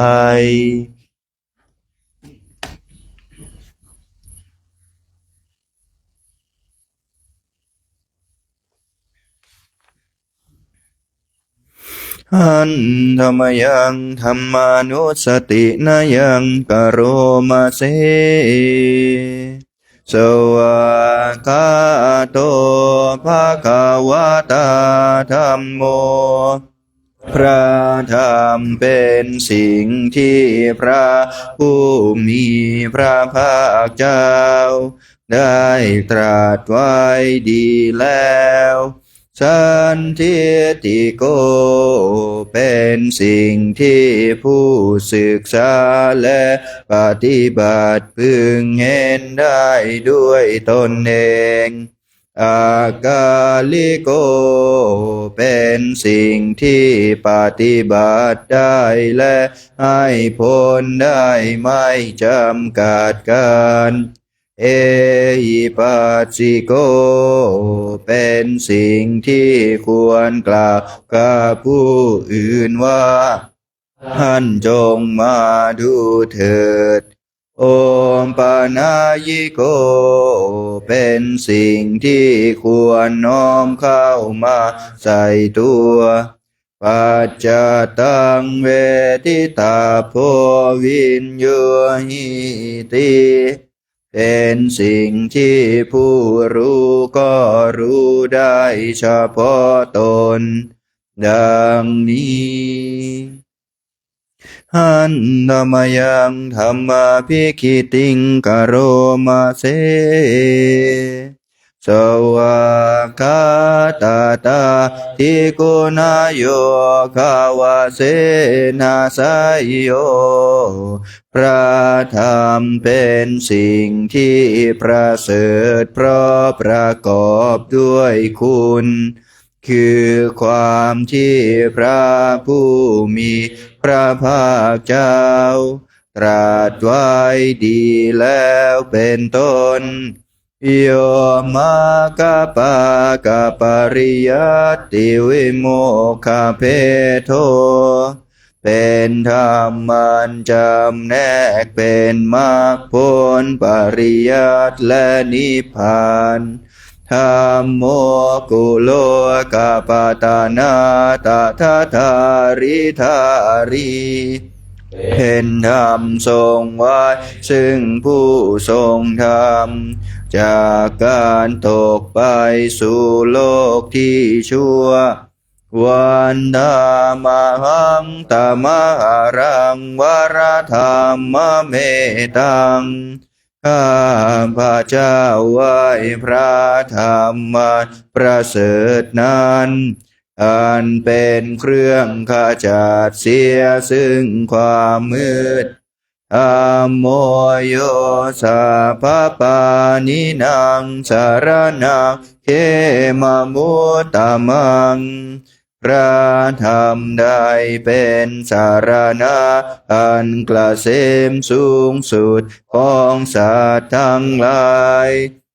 ทุติยานุสติทานังวันทามิตังสิเรนะหังข้าพระเจ้าไหว้พระธรรมนั้นอันเป็นที่ตั้งแห่งความระลึกองค์ที่สองด้วยเสียงกล่าวธัมมัสสะสามิทาโสวะธัมโมเมสามิกิจโรข้าพระเจ้าเป็นทาสของพระธรรมพระธรรมเป็นนายมีอิสระเหนือข้าพระเจ้าธัมโมทุกขาสักขาตาจาวิทาตาจาหิตาสเม พระธรรมเป็นเครื่องกำจัดทุกข์และทรงไว้ซึ่งประโยชน์แก่ข้าพเจ้าธรรมะสาหังนิยาเทมิสาริรันชีเวตันจิทังข้าพระเจ้ามอบกายถวายชีวิตนี้แด่พระธรรมวันทันโตหังจริสามิธรรมะเสวะสุธรรมตังข้าพระเจ้าผู้ว่าอยู่จากประพฤติตามซึ่งความเป็นธรรมดีของพระธรรมนาทิเมสารนังอัญญาธรรมโมเมสารนังวรังสารณะอื่นของข้าพระเจ้าไม่มีพระธรรมเป็นสารณะอันประเสริฐของข้าพระเจ้าเอเตนะสัจวะเจนะวะตายังสันตุสาสเนด้วยการกล่าวคำสัตย์นี้ข้าพระเจ้าพึงเจริญในพระศาสนาของพระศาสดาธรรมังเมวันดามาเนนะยังปุญญังปัสสุตังอิทาข้าพระเจ้าผู้ไว้อยู่ซึ่งพระธรรมได้ควรควายบุญใดในบัดนี้สาเพปิอันตรายาเมมาเอสุงตาจเตจะสาอันตรายทั้งปวงอย่าได้มีแก่ข้าพระเจ้าด้วยเดชแห่งบุญนั้นกายเยนะวาจายวะเจตสาวาด้วยกายก็ดีด้วยวาจาก็ดีด้วยใจก็ดีธรรมเมกุกัมมังภกตังมยายังกรรมหน้าที่เตียนนันใดที่ข้าพระเจ้ากระทำแล้วในพระธรรมธัมโมปฏิคันหตุอาจยันตังขอพระธรรมจงงดซึ่งโทษล่วงเกินอันนั้นกาลันทะเรสังวริตุงวะธัมเมเพื่อการสำรวมระวังในพระธรรมในการต่อไป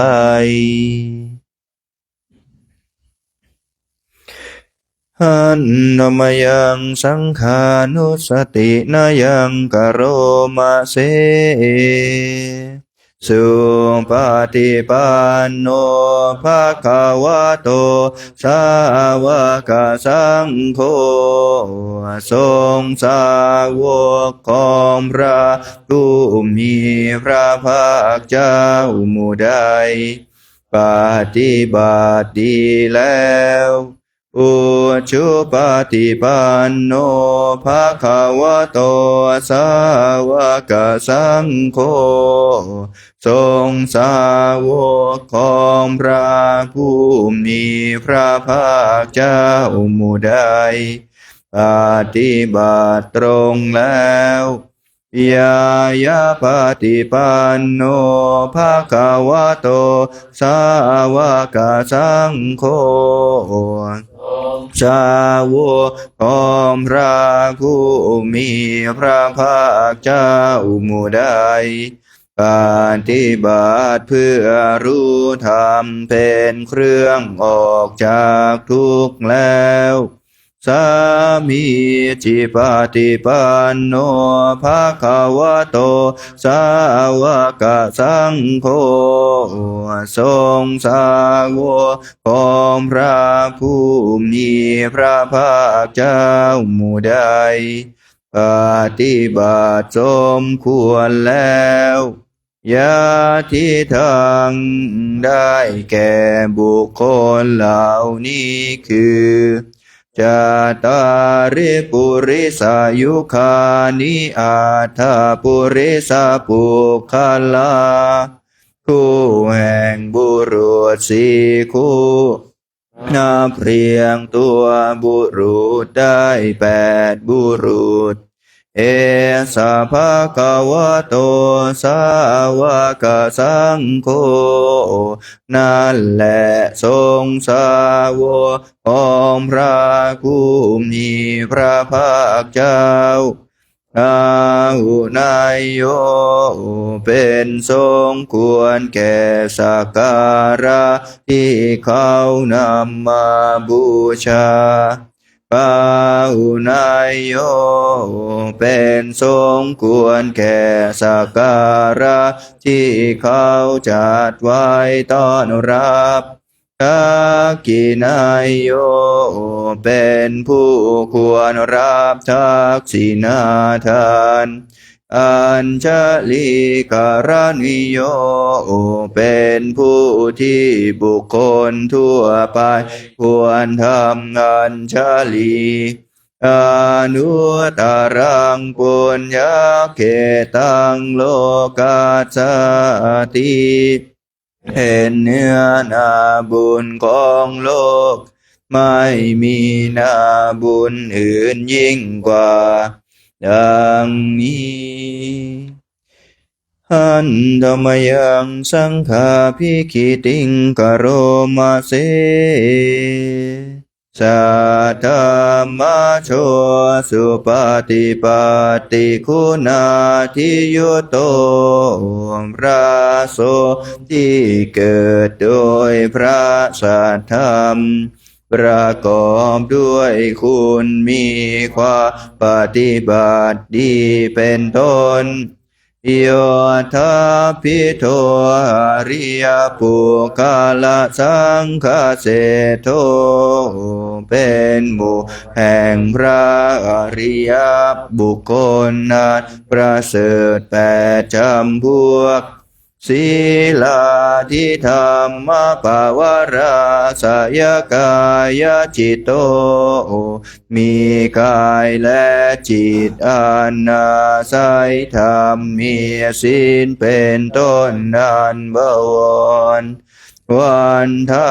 มหังธรรมริยานาคานังสุสุทังข้าพระเจ้าว่าหมู่แห่งพระอริยเจ้าเหล่านั้น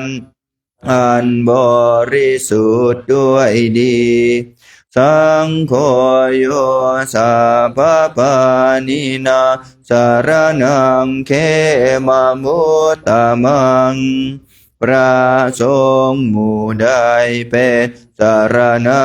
อันเกษมสูงสุดของสัตว์ทั้งหลายอา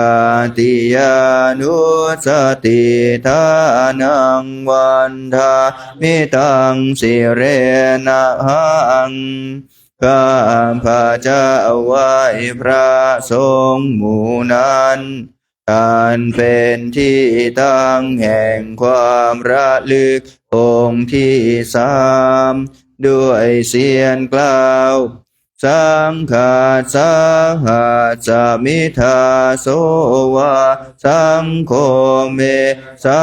มิเกียรจโรข้า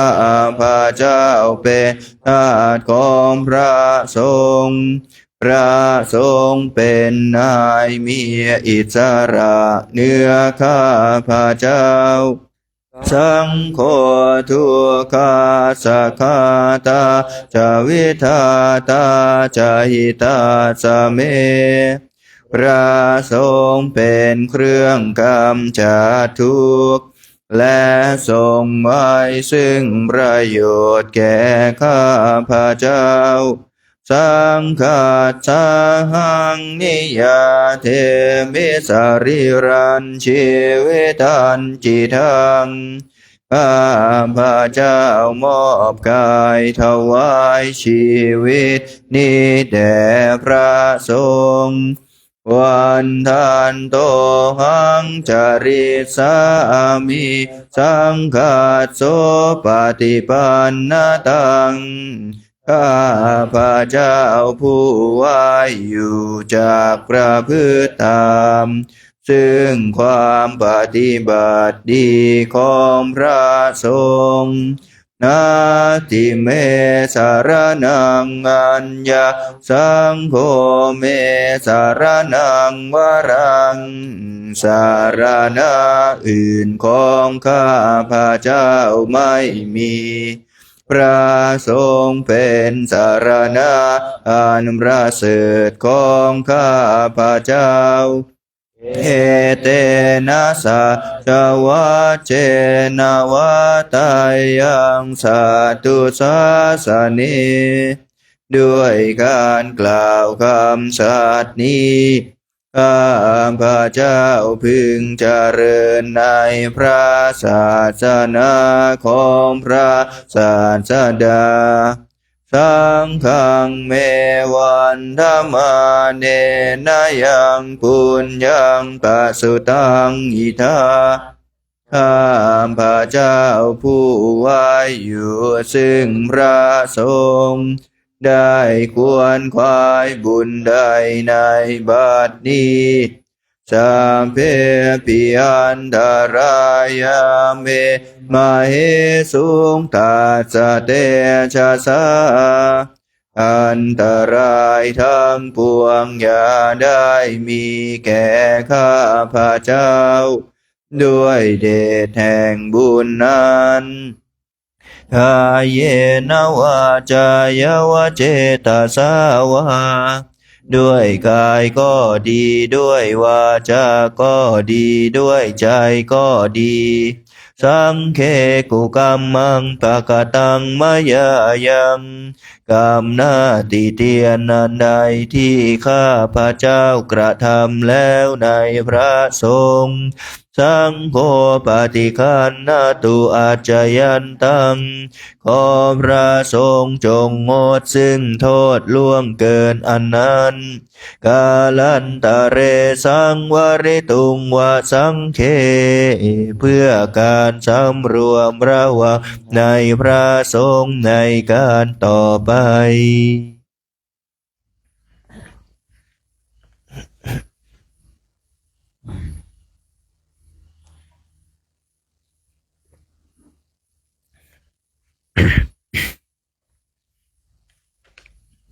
เปิดหนังสือไปที่หน้า99ครับ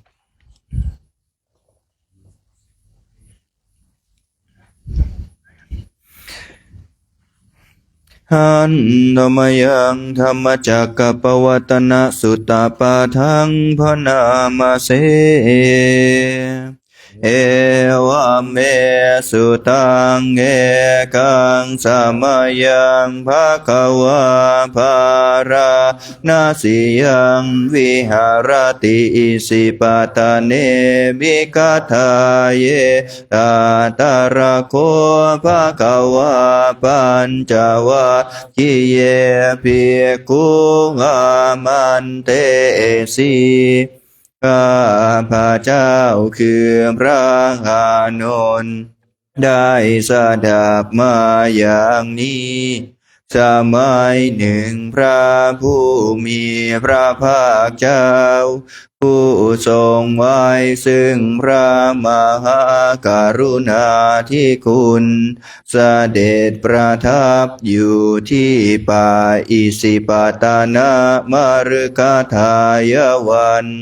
ใกล้เมืองพาราณสีในเวลานั้นพระองค์ได้ตรัสเตือนพระภิกษุปัญจวัคคีย์ว่าเวเมภิกขเวอันตาดูก่อนภิกษุทั้งหลายที่สุดแห่งการกระทำสองอย่างเหล่านี้มีอยู่ปาปาชิเตนานาเสวิตาภาเป็นสิ่งที่บรรพชิตไม่ควรข้องแวะเลย โยจาย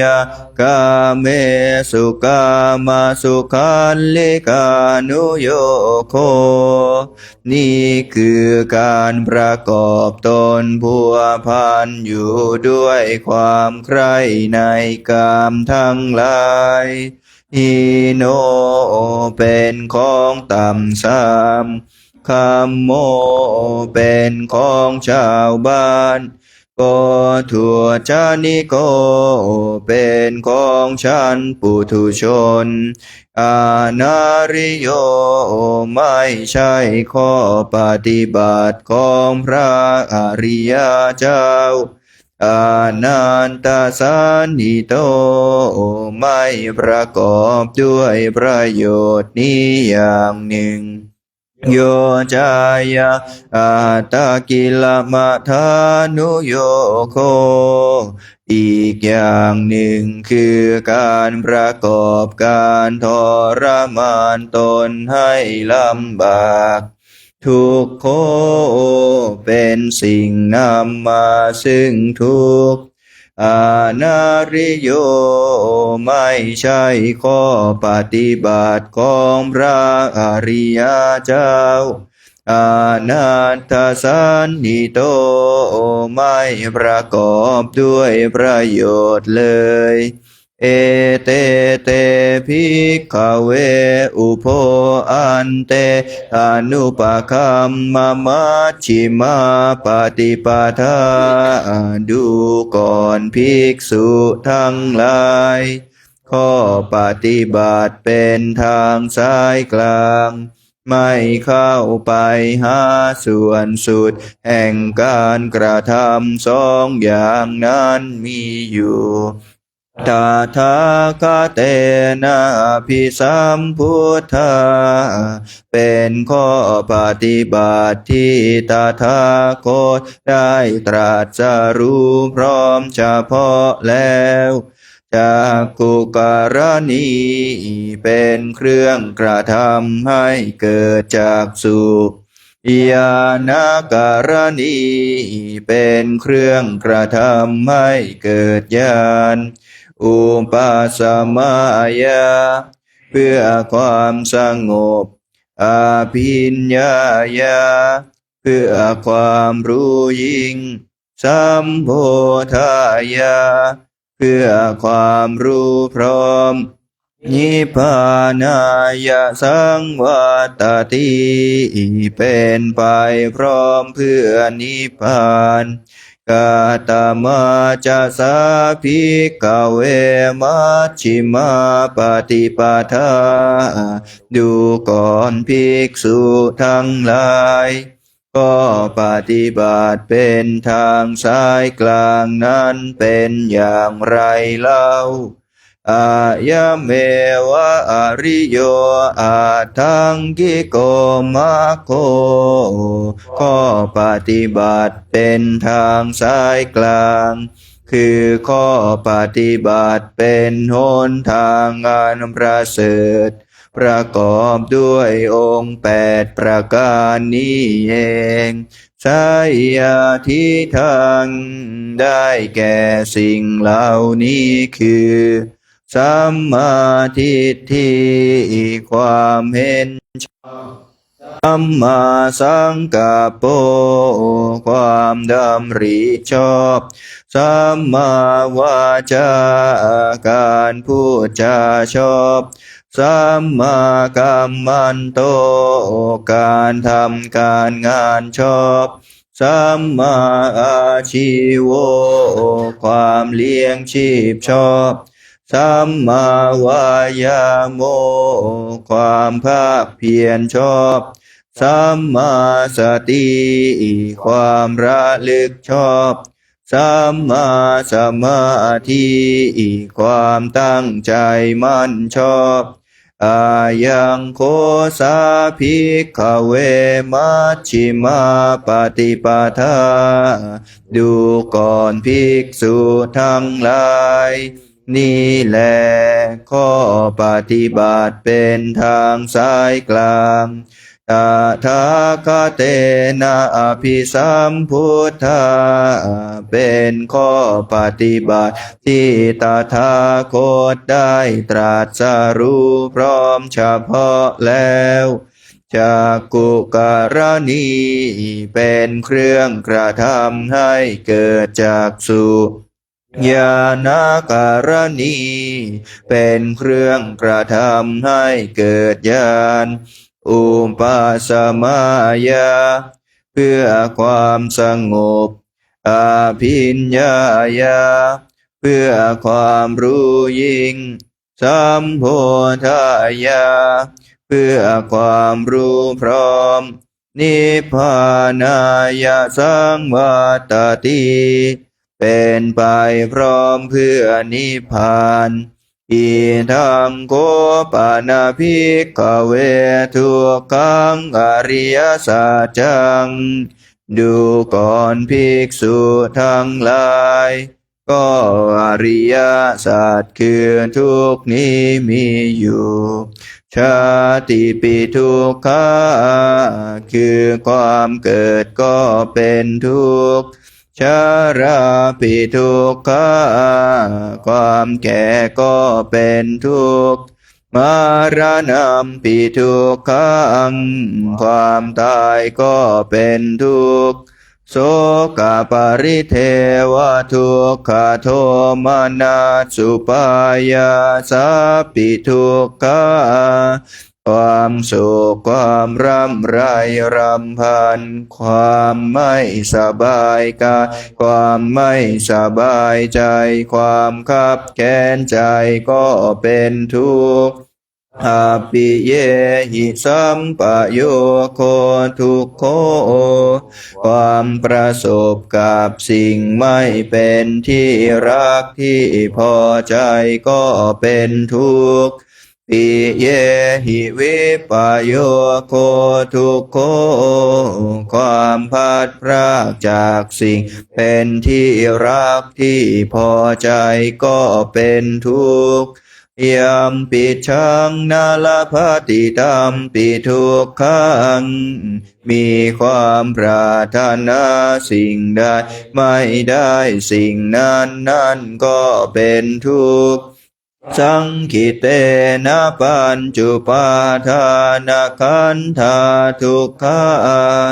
ว่าโดยย่ออุปาทานขันธ์ทั้งห้าเป็นตัวทุกข์อิทังโคปานาภิกขเว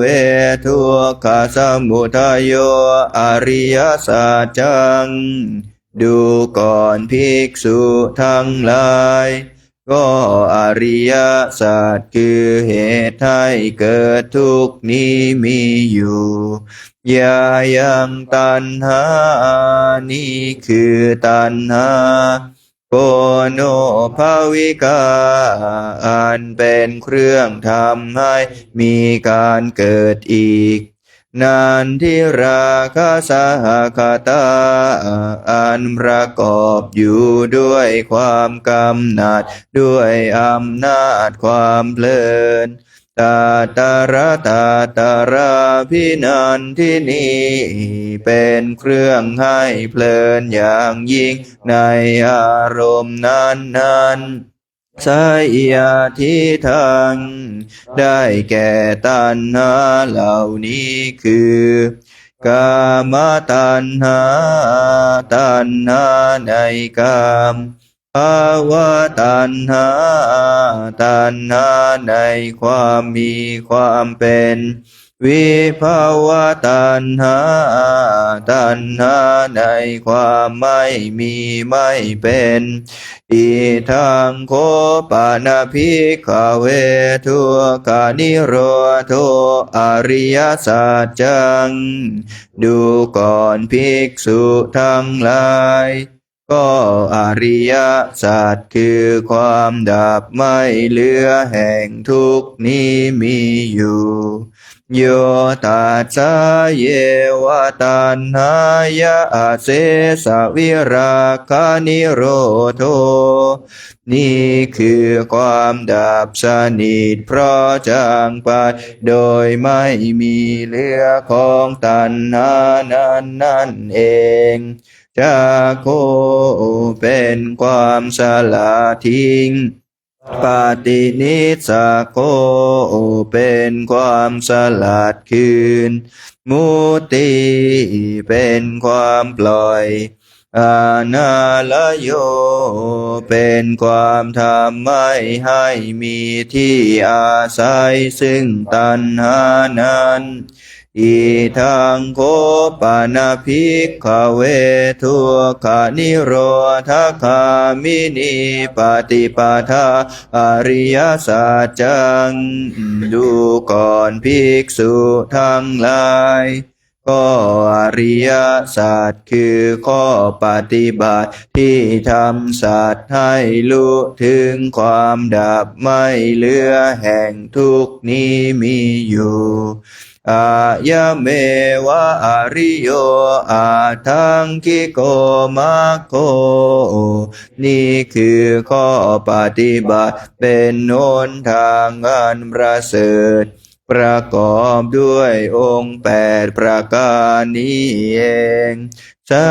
ยาทิทางได้แก่สิ่งเหล่านี้คือสัมมาทิฏฐิความเห็นชอบธัมมาสังกัปโปความดำริชอบสัมมาวาจาการพูดจาชอบสัมมากัมมันโตการทำการงานชอบสัมมาอาชีโวความเลี้ยงชีพชอบสัมมาวายาโมความภาคเพียรชอบสัมมาสติความระลึกชอบสัมมาสมาธิความตั้งใจมั่นชอบอีทังทุกขังอริยสัจจันติเมภิกขเวปุเพอนันุตสุเตสุธรรมเมสุจะกุงอุทาปาทิยานังอุทาปาทิปัญญาอุทาปาทิวิชชาอุทาปาทิอาโลโกอุทาปาทิดูก่อนภิกษุทั้งหลายจากสุเกิดขึ้นแล้วแก่เราญาณเกิดขึ้นแล้วแก่เราปัญญาเกิดขึ้นแล้วแก่เราวิชาเกิดขึ้นแล้วแก่เราแสงสว่างเกิดขึ้นแล้วแก่เราในธรรมที่เราไม่เคยฟังมาแต่ก่อนว่าอริยสัจคือทุกข์เป็นอย่างนี้อย่างนี้ดังนี้ตังโคปานิทังทุกขังอริยสัจจังปริญญายันติว่าก็อริยสัจคือทุกข์นั่นแลเป็นสิ่งที่ควรกำหนดรู้ดังนี้ทังโคปานิทังทุกขังอริยสัจจังปริญญาตันติว่าก็อริยสัจคือทุกข์นั่นแลเรากำหนดรู้ได้แล้วดังนี้อิทังทุกขสมุทัยโยอริยสัจจันติเมภิกขเวปุเพอนันุตสุเตสุธรรมเมสุจะกุงอุทปาทิยานังอุทปาทิปัญญาอุทปาทิวิชชาอุทปาทิอาโลโกอุทปาทิดูก่อนภิกษุทั้งหลายจากสุเกิดขึ้นแล้วแก่เรา ญาณเกิดขึ้นแล้วแก่เราปัญญาเกิดขึ้นแล้วแก่เราวิชาเกิดขึ้นแล้วแก่เราแสงสว่างเกิดขึ้นแล้วแก่เราในธรรมที่เราไม่เคยฟังมาแต่ก่อนว่าอริยสัจคือให้เกิดทุกข์เป็นอย่างนี้อย่างนี้ดังนี้ตังโคปานิทังทุกขสมุทัยโยอริยสัจจังปะหาตาพันติว่าก็อริยสัจคือเหตุให้เกิดทุกข์นั่นแลเป็นสิ่งที่ควรละเสียดังนี้ตังโคปานิทังทุกขสมุทัยโย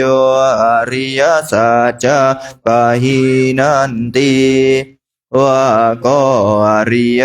สัจคือเหตุให้เกิดทุกข์นั่นแลเราละได้แล้วดังนี้อีทางทุกขานิโรโธอริยสัจจันติเมภิกขเวปุเพอนานุตสุเตสุธรรมเมสุจาคุงอุทปาทิยานังอุทปาทิปัญญาอุทปาทิวิชาอุทปาทิอาโลโกอุทปาทิดูก่อนภิกษุทั้งหลายจากสุเกิดขึ้นแล้วแก่เราญาณเกิดขึ้นแล้วแก่เราปัญญาเกิดขึ้นแล้วแก่เราวิชาเกิดขึ้นแล้วแก่เราแสงสว่างเกิดขึ้นแล้วแก่เราในธรรมที่เราไม่เคยฟังมาแต่ก่อนว่าอริยสัจคือความดับไม่เหลือแห่งทุกข์เป็นอย่างนี้อย่างนี้ดังนี้ตังโค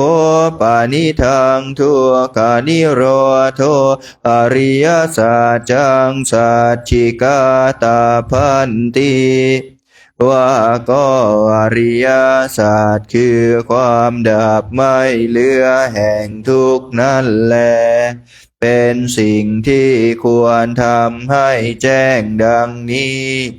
ตังโคปานิทังทุกขานิโรโธอริยสัจจังสัจฉิกตันติว่าก็อริยสัจคือความดับไม่เหลือแห่งทุกข์นั่นแลเราทำให้แจ้งได้แล้วดังนี้อีทังทุกขานิโรธคามินีปฏิปทาอริยสัจจันติเมภิกขเวปุเพอนานุตสุเตสุธรรมเมสุจาคุงอุทปาทิยานังอุทปาทิปัญญาอุทปาทิวิชาอุทปาทิอาโลโกอุทปาทิดูก่อนภิกษุทั้งหลายจากสุเกิดขึ้นแล้วแก่เราญาณเกิดขึ้นแล้วแก่เราปัญญาเกิดขึ้นแล้วแก่เราวิชาเกิดขึ้นแล้วแก่เราแสงสว่างเกิดขึ้นแล้วแก่เราในธรรมที่เราไม่เคยฟังมาแต่ก่อนว่าอริยสัจคือข้อปฏิบัติที่ทำสัตว์ให้รู้ถึงความดับไม่เหลือแห่งทุกข์เป็นอย่างนี้อย่างนี้ดังนี้ตังโคปานิทังทุกขานิโรธคามินีปฏิปทาอริยสัจจังภาเวตาพันติว่าก็อริยสัจคือข้อปฏิบัติที่ทำสัตว์ให้รู้ถึงความดับไม่เหลือแห่งทุกข์นั่นแลเป็นสิ่งที่ควรทำให้เกิดมีดังนี้ ตังโคปานิทังทุกขานิโรธคามินิปฏิปทาอริยสัจจังภาวิตันติว่าก็อริยสัจคือข้อปฏิบัติที่ทำสัตว์ให้รู้ถึงความดับไม่เหลือแห่งทุกข์นั่นแลเราทำให้เกิดมีได้แล้วดังนี้ยาวะกีวันจะเมภิกขเวอิเมสุจตุสุอริยสัจเจสุเอวันติปริวัตตังทวาทัสสะการังยะถาภูตังยะนาทัสสะนังนาสุวิสุทธังอโหสิดูก่อนภิกษุทั้งหลายปัญญาเครื่องรู้เห็นตามที่เป็นจริงมีปริวัติสามมีอาการ12เช่นนั้นในอริยสัจทั้งสี่เหล่านี้ไม่เป็นของบริสุทธิ์หมดจดด้วยดีแก่เราอยู่เพียงใดเนวตาวาหังภิกขเวสะเทวะเกโลเกสมาระเกสะพรหมเกสัจจมณพรหมนิยาปัจฉายะสะเทวมนุสสายะอนุตตรสัมมาสัมโพธิงอภิสัมพุทโธปัจจัญญาสิงดูก่อนภิกษุทั้งหลายตลอดการเพียงนั้นเรายังไม่ปฏิญญาว่าได้ตรัสรู้พร้อมเฉพาะแล้วซึ่งอนุตตรสัมมาสัมโพธิญาณในโลกพร้อมทั้งเทวโลกมาลโลกพรหมโลกในหมู่สัตว์พร้อมทั้งสมณพราหมณ์พร้อมทั้งเทวดาและมนุษย์ยะโตจะโคเมภิกขเวอิเมสุจตุสุอริยสัจเจสุเอวันติปริวัตตังทวาทัสสะการังยะถาภูตังญาณทัสสะนังสุวิสุทธาอโหสิดูก่อนภิกษุทั้งหลายเมื่อใดปัญญาเครื่องรู้เห็นตามที่เป็นจริงมีปริวัติสามมีอาการ12เช่นนี้ในอริยสัจทั้งสี่เหล่านี้เป็นของบริสุทธิ์หมดจดด้วยดีแก่เราอาทาหังภิกขเวสะเทวะเกโลเกสมาระเกสะพรหมเกสัจจมณพรหมนิยาปัจฉายะสะเทวมนุสสายะอนุตตรสัมมาสัมโพธิงอภิสัมพุทโธปัจจัญญาสิงดูก่อนภิกษุทั้งหลายเมื่อนั้นเราปฏิญญาว่าได้ตรัสรู้พร้อมเฉพาะแล้วซึ่งอนุตตรสัมมาสัมโพธิญาณในโลกพร้อมทั้งเทวโลกมาลโลกพรหมโลกในหมู่สัตว์พร้อมทั้งสมณพราหมณ์พร้อมทั้งเทวดาและมนุษย์ญาณัญจปนเมภิกขเวทัสสะนังอุทธัปปาทิดูก่อนภิกษุทั้งหลายก็ญาณและทัศสนะได้เกิดขึ้นแล้วแก่เราอากุปาเมวิมุตติ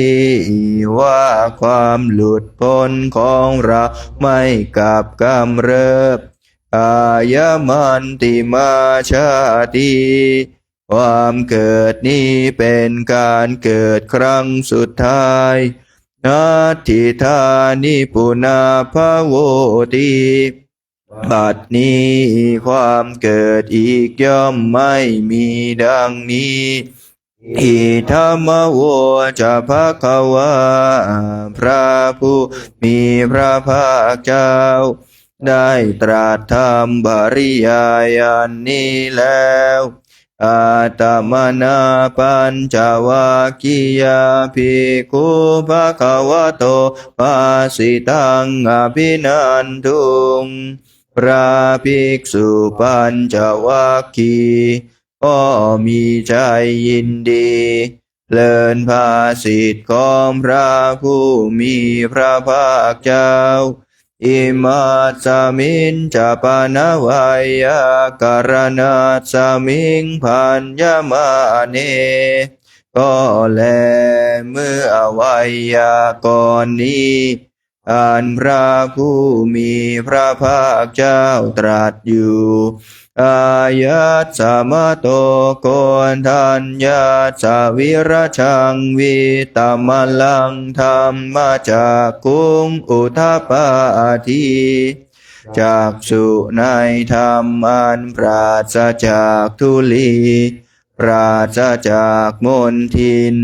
ได้เกิดขึ้นแล้วแก่พระผู้มีอายุโกนทัญญายังกินจิสมุทัยธรรมะสัพพันตังนิโรธธรรมันติว่าสิ่งใดสิ่งหนึ่งมีอันเกิดขึ้นเป็นธรรมดาสิ่งทั้งปวงนั้นมีอันดับไปเป็นธรรมดาปวัตติเตจะภควตาธรรมจากเกก็ครั้นเมื่อธรรมจากอันพระผู้มีพระภาคเจ้าให้เป็นไปแล้วภูมิมาเทวาสัทธมนุษย์สาเวสุงเหล่าภูมิมาเทวดาก็ยังเสียงให้บรรลือลั่นเอตัมภะคะวะตาภาราณสิยังอิสิปตะเนมิคทาเย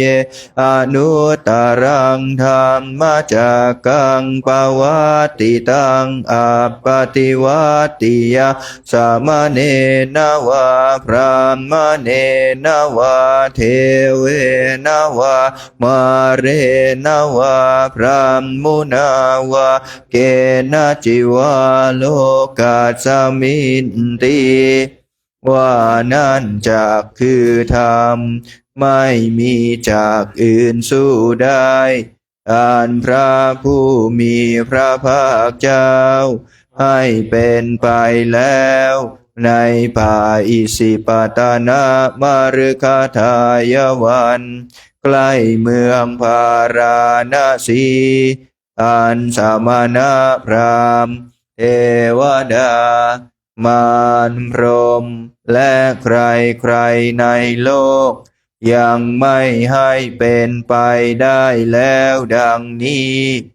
ภูมิมานังเทวานังสัทธังสุตวาจาตุมมหาราชิกาเทวาสัทธมนุษย์สาเวสุงเทพเจ้าเหล่าชั้นจาตุมมหาราชได้ฟังเสียงของเทพเจ้าเหล่าชั้นภูมิเทวดาแล้วก็ยังเสียงให้บรรลือลั่นจาตุมมหาราชิกานังเทวานาสัทธังสุตวาตาวติงสาเท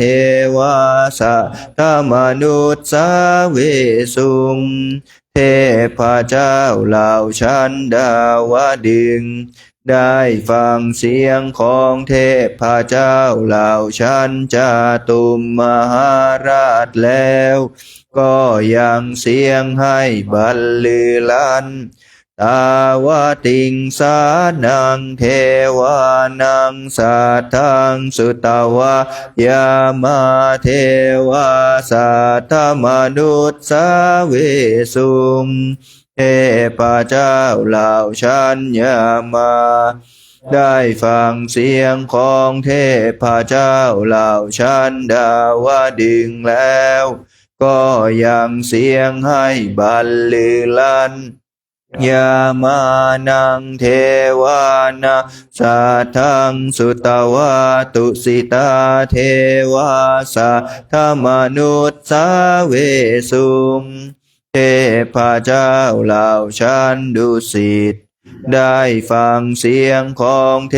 พเจ้าเหล่าชั้นยามาแล้วก็ยังเสียงให้บันลือลั่นตุสิตานังเทวานังสัทธังสุตวานิมมานรดีเทวาสัทธมนุษย์สาเวสุงเทพเจ้าเหล่าชั้นนิมมานรดี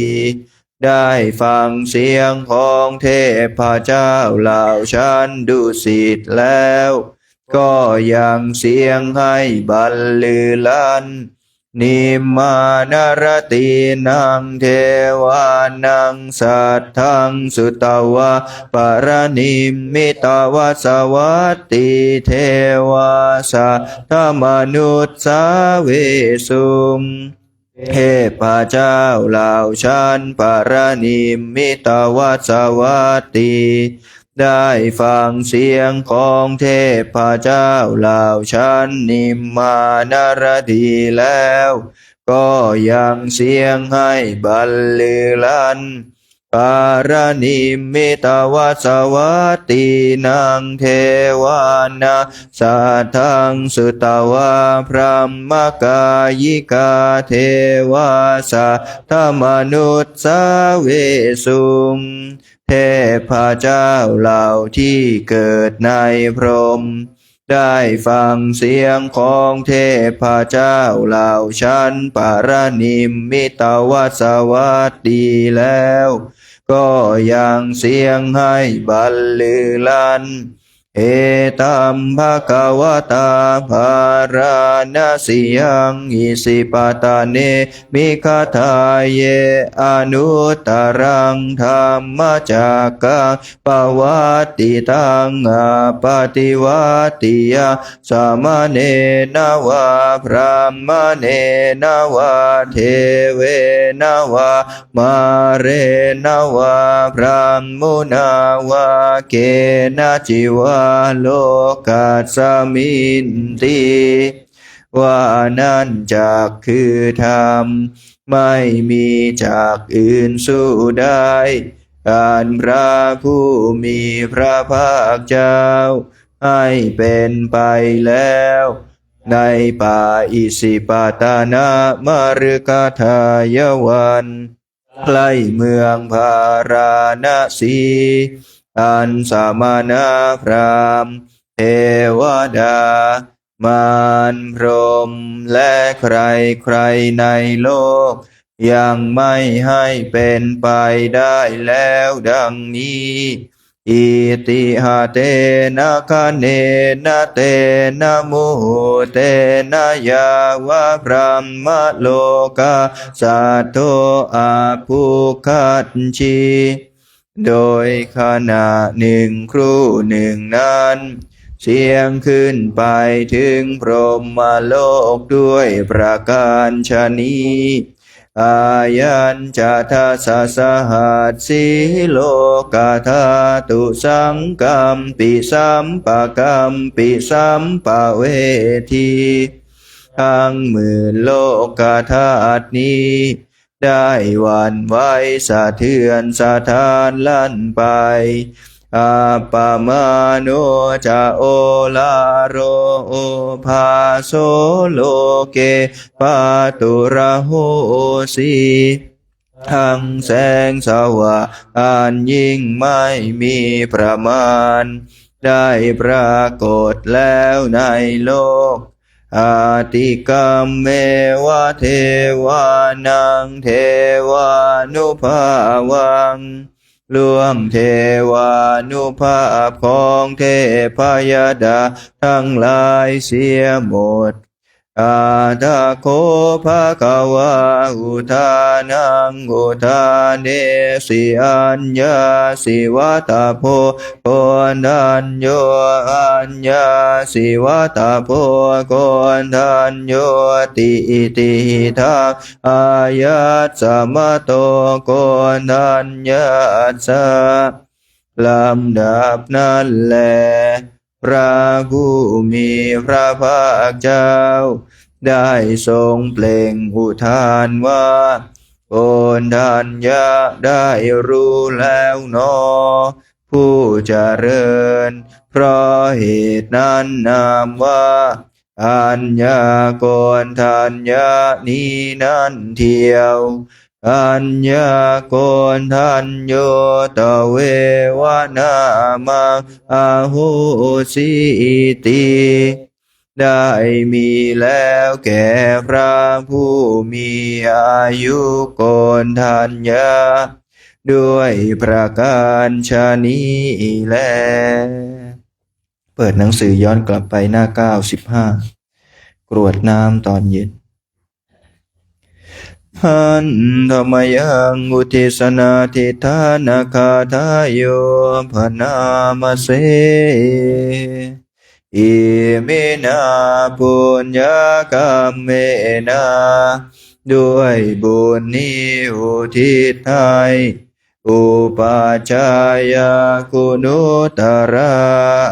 อุปาอาจาริยุปการะจาและอาจารย์ผู้เกื้อหนุนมาตาปิตาจายาตกาทั้งแม่พ่อและปวงญาติสุริโยจันทิมาราชาสุนจันและราชาปุณวันตานราปิจาผู้ทรงคุณหรือสูงชาติพระมาราชาอินทาจาพรหมาและอินทราชโล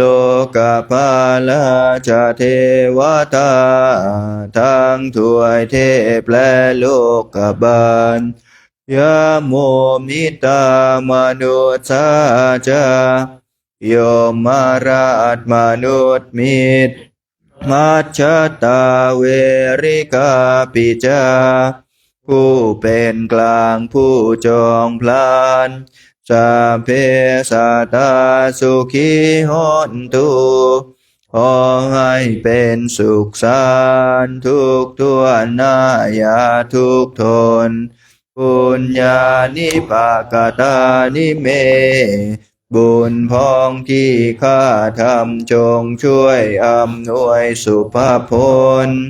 สุขังจติวิทังเทนตุให้สุขสามอย่างล้นขีปังปาเปทะโวมะตังให้ลัวถึงนิพพานพลันอิมินาปุญญากรรมเมนาด้วยบุญนี้ที่เราทำอิมินาอุทิศเสนาจาและอุทิศให้ปวงสัตว์กิปังสุลเพเจวาเราพลันได้ซึ่งการตัดตันหุปาทานาเจทนังตัวตันหาอุปาทานเยสันตาเนหินาธรรมาสิ่งชั่วในดวงใจยาวานิพานาโตมะมังกว่าเราจะถึงนิพพานนาสันตุสัพพทาเยวามาลายสิ้นจากสันดานยัตถาจาโตภเวภเวทุกภพที่เราเกิด อุชุจิตังสติปัญญามีจิตตรงและสติทั้งปัญญาอันประเสริฐสัลเลโควิริยัมหินาพร้อมทั้งความเพียรเลิศเป็นเครื่องขูดกิเลสหายมาราลพันตุโนกาสังโอกาสอย่าพึงมีแก่หมู่มารสิ้นทั้งหลายกาตุนจาวิริเยสุเมเป็นช่องประทุษร้ายทำลายล้างความเพียรจมพุทธาธิปวโรนาโทพระพุทธผู้บวรนาถธัมโมนาโทวรุตตโมพระธรรมที่พึงอุดมนาโทปัจเจกพุทโธจาพระปัจเจกพุทธสมสังโฆนาโทตโรมะมังโทพระสงฆ์ที่พึงพยอมเตโสตมานุภาเวนะด้วยอานุภาพนั้นมาโรกาสังละพันตุมาขอหมู่มารอย่าได้ช่องทัสสะปุญญานุภาเวนะด้วยเดชบุญทางสีปองมาโรกาสังละพันตุมาอย่าเปิดโอกาสแก่มารเถิดพุทธาราธนานังธัมมาราธนานังสังฆาราธนานังอาปมาโนพุทโธอาปมาโนธัมโมอาปมาโนสังโฆนะโมพุทธายะนะโมธัมมายะนะโมสังฆายะพุทโธเมนาโธธัมโมเมนาโธสังโฆเมนาโธพุทธบูชาธัมมบูชาสังฆบูชานิพพานปัจจโยโหตุข้าพระเจ้าทั้งหลายขออาราธนาคุณพระพุทธคุณพระธรรมคุณพระสงฆ์อันหาประมาณมิได้มาเป็นที่พึ่งที่ระลึกถึงจงช่วยอภิบาลรักษากายวาจาใจของข้าพระเจ้าทั้งหลายให้ตั้งอยู่ด้วยธรรมเจริญไปด้วยธรรมพร้อมทั้งให้เจริญด้วยสติปัญญาญาณเข้าถึงธรรมอันเป็นเครื่องพ้นทุกข์ให้ถึงซึ่งสันติสุขเป็นผู้รู้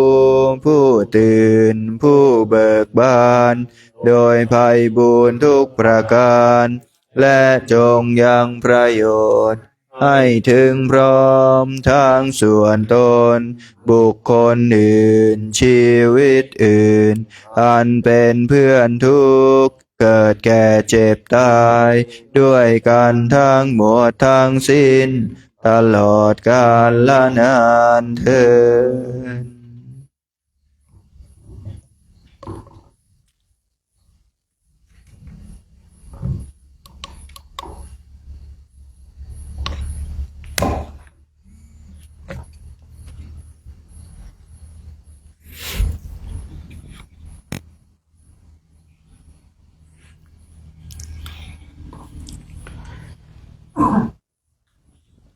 หลังจากที่เราได้ทำวัดสวดมนต์จบนะเราก็มานั่งภาวนาต่อกันสักระยะหนึ่งนะเพื่อสร้างความเปลี่ยนของเราให้ต่อเนื่องนะมาจะเริ่มทำกรรมฐานกัน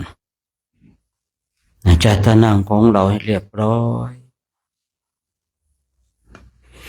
ในการที่เราได้มาจาริกเช่นนี้ นั่นคือเรากำลังมาทำสิ่งที่คนอื่นทำได้ยากในการที่เรามาทำเช่นนี้ถามว่าเราเกิดความท้อแท้ท้อถอยไหมมันก็ต้องมีบ้างนะเพราะชีวิตของคนเราเพราะว่าเรายังเป็นปุถุชนความท้อแท้ท้อถอยย่อมมีอย่างแน่นอนนะการท้อแท้ท้อถอยนั้นทำให้เราหมดกำลังใจนะกำลังกายเนี่ยหมดเรายังพักยังเติมด้วยข้าวน้ำโภชนาอาหารนะเราเหนื่อยเราก็พักได้เราหมดกำลังนะเราก็เติมกำลังด้วยข้าวน้ำโภชนาอาหารแล้วถ้ากำลังใจของเราหมดล่ะนะการที่เราจะได้กำลังใจที่หากำลังใจนะกำลังใจจากบุคคลอื่นก็เป็นเรื่องที่ดีในยุคปัจจุบันนั้นการให้กำลังใจซึ่งกันและกันเป็นสิ่งที่ดีเพราะอย่างน้อยๆเราก็คิดว่าในโลกนี้ยังมีกัลยาณมิตรที่คอยช่วยเหลือคอยให้กำลังใจเราการที่เราได้กำลังใจจากบุคคลอื่นเป็นสิ่งที่ดีแต่ว่าถ้าเราสร้างกำลังใจของเราเองให้เกิดขึ้นแบบนี้ดีกว่าไม่ใช่ว่ากำลังใจจากบุคคลอื่นไม่ดีนะท่านทั้งหลายแต่เราเนี่ยบางครั้งเราต้องการกำลังใจแต่เราไปหากำลังใจจากบุคคลอื่นบางครั้งทุกคนก็ต้องการกำลังใจนะเพื่อนของเราคนที่เรารู้จักนะเขาก็ต้องการกำลังใจเหมือนกันทีนี้ถ้าชีวิตของเรามันต้องการกำลังใจบ่อยเหลือเกินนะบางครั้งเราอาจจะไม่ได้กำลังใจจากบุคคลอื่นเมื่อเราไม่ได้กำลังใจจากบุคคลอื่นแล้วเนี่ยนะความท้อแท้ท้อถอยความคิดต่างๆนานาก็เกิดขึ้นไปมาก็คิดน้อยอกน้อยใจในโชคชะตาของตนเองว่าโลกนี้ไม่มีใครช่วยเหลือเราเลยเมื่อคิดเช่นนี้จิตที่เป็นอกุศลก็จะเกิดขึ้นทำให้เราทำสิ่งที่ผิดพลาดในชีวิตได้ผู้พูดเองหรือผมเองเนี่ยคือเคยเรียกร้องขอกำลังใจจากบุคคลอื่นได้บ้างไม่ได้บ้างแต่วันหนึ่งเดินไปเดินมามีความคิดอย่างหนึ่งว่าเราจะเฝ้าไปขอกำลังใจจากบุคคลอื่นเหมือนกับเปรตขอส่วนบุญทำไมทั้งที่ตัวของเราเองก็สามารถสร้างกำลังใจให้กับตัวของเราเองได้นะหมดแรงกายเรายังเติมพลังได้เหนื่อยกายเรายังพักคราวนี้เมื่อกำลังใจของเราหมดเราต้องสร้างกำลังใจของเราด้วยตัวของเราเองไม่ใช่ว่ากำลังใจจากบุคคลอื่นไม่ดีนะดีมากๆกับท่านทั้งหลายนะแต่ว่าคือคงไม่มีใครให้กำลังใจเราได้ทุกตอนทุกเวลาเพราะทุกๆคนก็ต้องการกำลังใจนะถ้าในช่วงจังหวะที่ดีเราต้องการกำลังใจจากบุคคลอื่นคนนั้นเขาก็พร้อมไม่มีปัญหาในชีวิตนะไม่มีอุปสรรคในชีวิตเขาก็พร้อมที่จะให้กำลังใจเราแต่ทุกๆคนนะย่อมมีปัญหาชีวิตย่อมมีอุปสรรคนะถ้าเราหากำลังใจจากคนนั้นคนนี้ไม่ได้ในการขับเคลื่อนไปข้างหน้าของเราก็คงหยุดชะงักผมเองพูดเองในที่วันหนึ่งที่คิดเรานี่ต้องสร้างกำลังใจนะให้กับตัวของเราเองคือที่การสร้างกำลังใจให้กับตัวของเราเองเนี่ยคือเราจะต้องรู้แล้วว่าเราหมดกำลังใจในเรื่องอันใดเมื่อเรารู้ว่าเราหมดกำลังใจเรื่องนี้เราก็สร้างกำลังใจขึ้นมาผมเองจึงเห็นความอัศจรรย์ในการให้กำลังใจตัวเองปลอบใจตัวเองเห็นความอัศจรรย์แห่งการที่เราให้กำลังใจตัวเองปลอบตัวเองว่า สิ่งทั้งหลายเราสามารถสร้างขึ้นได้ตั้งแต่บัดนั้นจนบัดนี้ใครให้กำลังใจก็ยิ้มและก็อนุโมทนาแต่ไม่ได้กำลังใจจากใครกำลังใจที่เราสร้างขึ้นมามันก็เพียงพอที่จะทำให้เราขับเคลื่อนไปข้างหน้าได้กำลังใจจากบุคคลอื่นขอย้ำว่าเป็นเรื่องที่ดีเป็นสิ่งที่ดีเพราะว่าการให้กำลังใจซึ่งกันและกันเนี่ยเป็นสิ่งที่ดีท่านทั้งหลายเราออกมาจาริกเช่นนี้เห็นเพื่อนพระพุทธพรหมจรรย์ของเราบางคนบางท่านอ่อนแอจะยอมแพ้เราก็ให้กำลังใจซึ่งกันและกันเขาบอกว่าเวลาที่เราให้กำลังใจใครถ้าเขาไม่รับกำลังใจเราก็หยุดการให้ทำไมต้องหยุดการให้คือบางคนท่านทั้งหลายเมื่อตนเองเป็นผู้ที่พ่ายแพ้ก็จะชวนคนอื่นแพ้ไปด้วยเช่นที่ผมเคยเห็นบ่อยๆเจอบ่อยๆคณะพระที่เข้าร่วมในโครงการเนี่ยคือมีอยู่หลายๆท่านหลายๆปีที่บางรูปเนี่ยบางปีเนี่ยไม่ไหวแล้วยอมแพ้แล้วเพื่อนให้กำลังใจก็ไม่เอาก็เนี่ยเมื่อเพื่อนให้กำลังใจไม่เอาตนเองยอมแพ้แล้วแต่ไม่ยอมแพ้คนเดียวก็จะชวนเพื่อนพุทธพรหมจรรย์แพ้ไปด้วยการพรรณนาในความพ่ายแพ้ว่าเป็นสิ่งที่ดีเช่นเราจะมาเดินแบบนี้ทำไมเราอยู่ที่วัดของเราสบายไม่ต้องมานั่งแบบนี้บางคราวก็ถูกตำหนิบางคราวก็ถูกทำโทษเขาก็จะพรรณนาแบบนี้คราวนี้จิตของคนเราเนี่ยจิตของปุถุชนเนี่ยมันย่อมงอนแง่นขอนแขนน้ำหยดลงหินทุกวันหินยังกร่อนนับภาษาอะไรกับจิตใจของคนที่ถูกสิ่งใดสิ่งหนึ่งกล่อมเกลาทุกวันคือคนเราเนี่ยถ้าได้ยินได้ฟังพูดคุยกับใครโดยส่วนมากก็จะเป็นเช่นนั้นคนที่พ่ายแพ้ก็จะชวนคนอื่นพ่ายแพ้ไปด้วยอย่างที่เราท่านทั้งหลายเคยได้ยินว่าบางทีพระจะสึกเนี่ยใครที่ไปคุยด้วยจิตใจของบุคคลนั้นก็จะคล้อยตามกับบุคคลนั้นไปเขาก็จะพรรณนาเรื่องของการสึกเป็นเรื่องที่ดีและจะมองว่าโทษในการบวชเป็นสิ่งที่ไม่ดีทีนี้จิตใจของบางคนเนี่ยมันงอนแง่นขอนแขนไม่มั่นคงเวลาพรรณนาเรื่องของการสึกดีนะทำอย่างนู้นก็ดีทำอย่างนี้ก็ดีแล้วคนเหล่านี้ก็จะพรรณนาโทษแห่งการบวชเช่นบวชไปเนี่ยศีลมันเยอะเหลือเกินการปฏิบัติถ้าเราปฏิบัติไม่ดีนะจะตกนรกสู้เราเป็นฆราวาสดีกว่าเขาก็พรรณนาไปเหมือนกันท่านทั้งหลายผมเองเนี่ยอยู่กับโครงการมาได้เห็นได้เจอเนี่ยคือบางรูปเนี่ยจะยอมแพ้แต่ไม่ยอมแพ้รูปเดียวจะชวนคนอื่นแพ้ไปด้วยเพราะว่าบางครั้งเกิดเนื่องด้วยที่ว่าตนเองหมดกำลังใจจะไปขอกำลังใจจากคนนั้นคนนี้ก็ขอไม่ได้เพราะทุกคนก็ต้องการกำลังใจการสร้างกำลังใจให้กับตัวของเราด้วยตัวของเราเองเป็นสิ่งที่ดีที่สุดบุคคลหนึ่งบุคคลใดสร้างกำลังใจให้กับตัวเองได้บุคคลนั้นจะมีแรงกำลังในการขับเคลื่อนไปสู่ความสำเร็จเพราะบุคคลเหล่านี้จะไม่มีวันพ่ายแพ้อย่างแน่นอนบุคคลหนึ่งบุคคลใดให้กำลังใจตัวเองปลอบตัวเองได้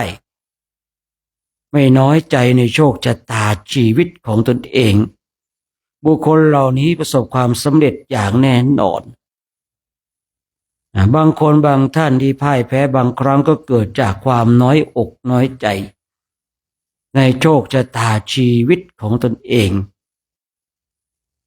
ประสบการณ์ชีวิตในบางครั้งเป็นเรื่องสอนเราเป็นอย่างดีเลย ที่ผมเคยคุยเนี่ยไอ้ที่เราทำบุญเนี่ยทำคุณงามความดีเนี่ยมาเดินจงกรมมานั่งสมาธิมาออกจาริกนะถ้าเรามีจิตเจตนาว่าหวังให้คนอื่นมาชมมาศรัทธาแล้วถ้าไม่มีคนอื่นมาชมมาศรัทธาเราไม่มีกำลังใจในการเดินเราก็จะหมดโอกาสในการสร้างคุณงามความดีคือเราต้องตั้งจิตของเราให้ถูกใครจะชมเราหรือไม่ชมใครจะสรรเสริญเราไม่สรรเสริญเรื่องของเขาใครจะเห็นหรือไม่เห็นในการทำคุณงามความดีของเรานั้นเป็นเรื่องของเขาแต่เรื่องของเราต้องมุ่งมั่นฟันฝ่าอุปสรรคสร้างคุณงามความดียึดหลักถ้าเราเนี่ยบางครั้งหากำลังใจไม่ได้ก็อ่านพระไตรปิฎกเนี่ยดูเช่นพระมหาชนกไม่รู้ว่าฝั่งอยู่ทางไหนไม่รู้ว่าฝั่งอยู่ไหนแต่ก็ว่ายน้ำไปว่าเมื่อยังมีชีวิตอยู่ย่อมมีหวังผมชอบใจมากเลยนะในประชาติที่พระพุทธเจ้าของเราเกิดเป็นมหาชนกสร้างวิริยะสร้างความเปลี่ยนเนี่ยเรือนั้นเนี่ยล่มในท้องมหาสมุทรชนทั้งหลายเนี่ยตกใจเนี่ยบางทีก็ตายบ้างอะไรบ้างแต่มหาชนกนั้นเนี่ยไม่ตกใจวางแผนวางแผนตนเองว่าอยู่ในท้องทะเลควรจะทำอย่างไรว่ายน้ำถึงแม้ว่าไม่รู้ว่าฝั่งอยู่ทางไหนแต่ก็คิดว่าตราบใดยังมีชีวิตอยู่ย่อมมีหวังอย่างแน่นอนชีวิตของคนเราตราบใดยังมีลมหายใจเข้าลมหายใจออกย่อมมีหวังเสมอท่านทั้งหลายขอให้เราท่านทั้งหลายอย่าพ่ายแพ้อย่ายอมแพ้อย่างเดียวบางคราวผมก็อ่านพระไตรปิฎกเนี่ยเรามีสัญญาที่เกิดจากความจำได้หมายรู้บางทีความเพียรของเรามันเกินเบาลงไปบางลงไปนึกถึงเรื่องของมหาชนกพระมหาชนกนั้นว่ายน้ำอยู่ท้องอยู่ในทะเลไม่รู้ฝั่งอยู่ทางไหนและตนเองก็ไม่รู้หรอกว่าทิศตนเองว่ายไปเป็นทิศไหนแต่ก็ว่ายไปกระเสือกกระสนว่ายไปดิ้นรนไปคือตราบใดก็ตามเรายังมีชีวิตอยู่ยังมีลมหายใจเข้าออกสู้ต่อไปท่านทั้งหลายแล้ววันหนึ่งเราก็จะได้รับชัยชนะแล้ววันหนึ่งเราจะรู้ผลในความเพียรว่าความเพียรของเราที่เพียรพยายามเนี่ยเมื่อมันส่งผลแล้วเป็นเช่นไรอย่างมหาชนกเองเนี่ยเพียรว่ายไปไม่รู้หรอกฝั่งอยู่ตรงไหนจนพระนางเมขลาเนี่ยมาเห็นมีบุรุษหนุ่มน้อยว่ายน้ำอยู่ในท้องทะเลนางเมขลาเนี่ยคอยดูปกปักรักษาคอยดูแลในท้องทะเลเห็นว่ายน้ำก็ถามจะไปไหนว่ายไปทางไหนท่านรู้จักฝั่งหรือว่าฝั่งอยู่ทางไหนไม่รู้ไม่รู้แล้วว่ายทำไมว่ายไปก็ตายเนี่ยยังไม่ตายอย่างว่าเนาะยังต้องดิ้นรนต่อไปสู้ต่อไปบางทีเองนะผมเลื่อนไปในโลกโซเชียลเห็นปลาเนี่ยบางทีนะปลาเนี่ยมันต้องอยู่ในน้ำบางทีมันก็เสือกกระสนที่จะดิ้นต่อสู้เพื่อให้หลุดพ้นจากความตายชีวิตของเราเองก็เหมือนกันท่านทั้งหลายเราต้องต่อสู้ยิ่งเราเป็นนักบวชเนี่ยยิ่งต้องต่อสู้มากกว่าบุคคลอื่นคนทั้งหลายอาจจะไหลไปกับกิเลสเป็นผู้ที่พ่ายแพ้ต่อกิเลสทั้งหลายที่เข้ามาลุมเร้าแต่นักบวชเช่นเราเนี่ยมันต้องสู้แพ้ไม่ได้เราเนี่ยเกิดมาในชาตินี้ตอนคนทั้งหลายว่าเราเนี่ยเป็นผู้ที่ชนะ ถ้าเราเป็นผู้ที่พ่ายแพ้คนทั้งหลายก็จะดูถูกดูแคลนเราได้ว่าเกิดมาเป็นนักบวชมีโอกาสได้บวชแล้วเป็นผู้ที่พ่ายแพ้เราต้องต่อสู้ต่อไปกำลังใจเป็นสิ่งสำคัญจากคนอื่นก็ดีจากตัวของเราต้องสร้างให้มากต้องผลิตกำลังใจจากตัวเราเองให้ได้เพราะทุกคนในเส้นทางนี้นะครับมันมีช่วงเวลาช่วงชีวิตที่มันเจออุปสรรคบ้างเจอความหลายๆอย่างเนี่ยเราจะต้องสร้างกำลังใจของเราให้มีกำลังในการขับเคลื่อนไปข้างหน้าแต่ใจของเรามีกำลังแล้วเนี่ยกายมันก็จะไปได้กายก็จะขับเคลื่อนไปได้กำลังใจเนี่ยผมจึงเห็นว่าเป็นสิ่งที่สำคัญเป็นสิ่งที่เราจะต้องมาเรียนรู้เป็นสิ่งที่เราจะต้องผลิตเองด้วยตัวของเราเองให้ได้แต่เราอยู่ด้วยกันณเวลานี้ถ้าเห็นเพื่อนพุทธปรมาจารย์เนี่ยแต่ยอมแพ้เราก็ให้กำลังใจซึ่งกันและกันร่วมกันผลักดันไปถึงจุดหมายปลายทางในสิ่งที่เราปรารถนาผมจึงไม่แปลกใจหรอกว่าทำไมพระเจ้าของเราท่านอะไรให้คบกัลยาณมิตรทำไมกัลยาณมิตรจึงเป็นทั้งหมดของพรหมจรรย์กัลยาณมิตรนั้นไม่ชวนเราลงต่ำกัลยาณมิตรนั้นไม่ชวนเราไปทำสิ่งที่ไม่ดีอย่างแน่นอนกัลยาณมิตรนั้นจะคอยช่วยเหลือคอยให้คำแนะนำคอยตักเตือนคอยบอกกล่าวนี่เขาเรียกว่ากัลยาณมิตรพระภิกษุสงฆ์ในบวรพุทธศาสนาบุคคลใดได้กัลยาณมิตรแล้วคอยพร่ำสอนบอกกล่าวคอยเตือนเราพึงรักษากัลยาณมิตรเช่นนี้ไว้ให้ดีแต่ถ้าบุคคลหนึ่งบุคคลใดเนี่ยชวนเราไปทำสิ่งที่ไม่ดีเนี่ยคือผมเคยพูดว่าเราอย่าแคร์คนที่ไม่ดีเราต้องแคร์คนที่ดีคนโดยทั่วไปจะแคร์คนไม่ดีนะจะเกรงใจคนที่ไม่ดีแต่ไม่เกรงใจคนดีไม่แคร์คนดีผมเห็นหลายๆคนแหละเวลาเขาชวนทำสิ่งที่ไม่ดีไม่อยากจะทำแต่เวลาเขาชวนทำสิ่งไม่ดีกลัวจะเสียเพื่อนช่างแปลกใจนะน่าแปลกใจนะเวลาที่เขาชวนทำสิ่งที่ไม่ดีเนี่ยกลัวจะเสียเพื่อนหรือว่าเวลาครูบาอาจารย์ตักเตือนโอ้ยครูบาอาจารย์ทำไมเข้มงวดกับเราแท้แต่เวลาเพื่อนของเราชวนไปทำสิ่งที่ไม่ดีเรากลัวจะเสียเพื่อนแต่เราไม่กลัวเสียอาจารย์ที่คอยบอกกล่าวพร่ำสอนคอยตักเตือนก็น่าแปลกใจฉะนั้นบุคคลหนึ่งบุคคลใดก็ตามได้กัลยาณมิตรที่ดีเนี่ยพึงรักษาไว้พึงรักษาไว้เพราะกัลยาณมิตรจะคอยให้กำลังใจเราคอยช่วยเหลือเกื้อกูลเราคอยหนุนเราคอยสนับสนุนส่งเสริมให้กับตัวของเราไปสู่ในทิศทางที่ดีแต่ถ้าบุคคลหนึ่งบุคคลใดชวนเราไปในทางเสื่อมเสียท่านทั้งหลายก็คิดเอาเองว่าท่านทั้งหลายจะเดินในเส้นทางใดจะเดินในเส้นทางที่คนเรานำพาเราไปสู่ใน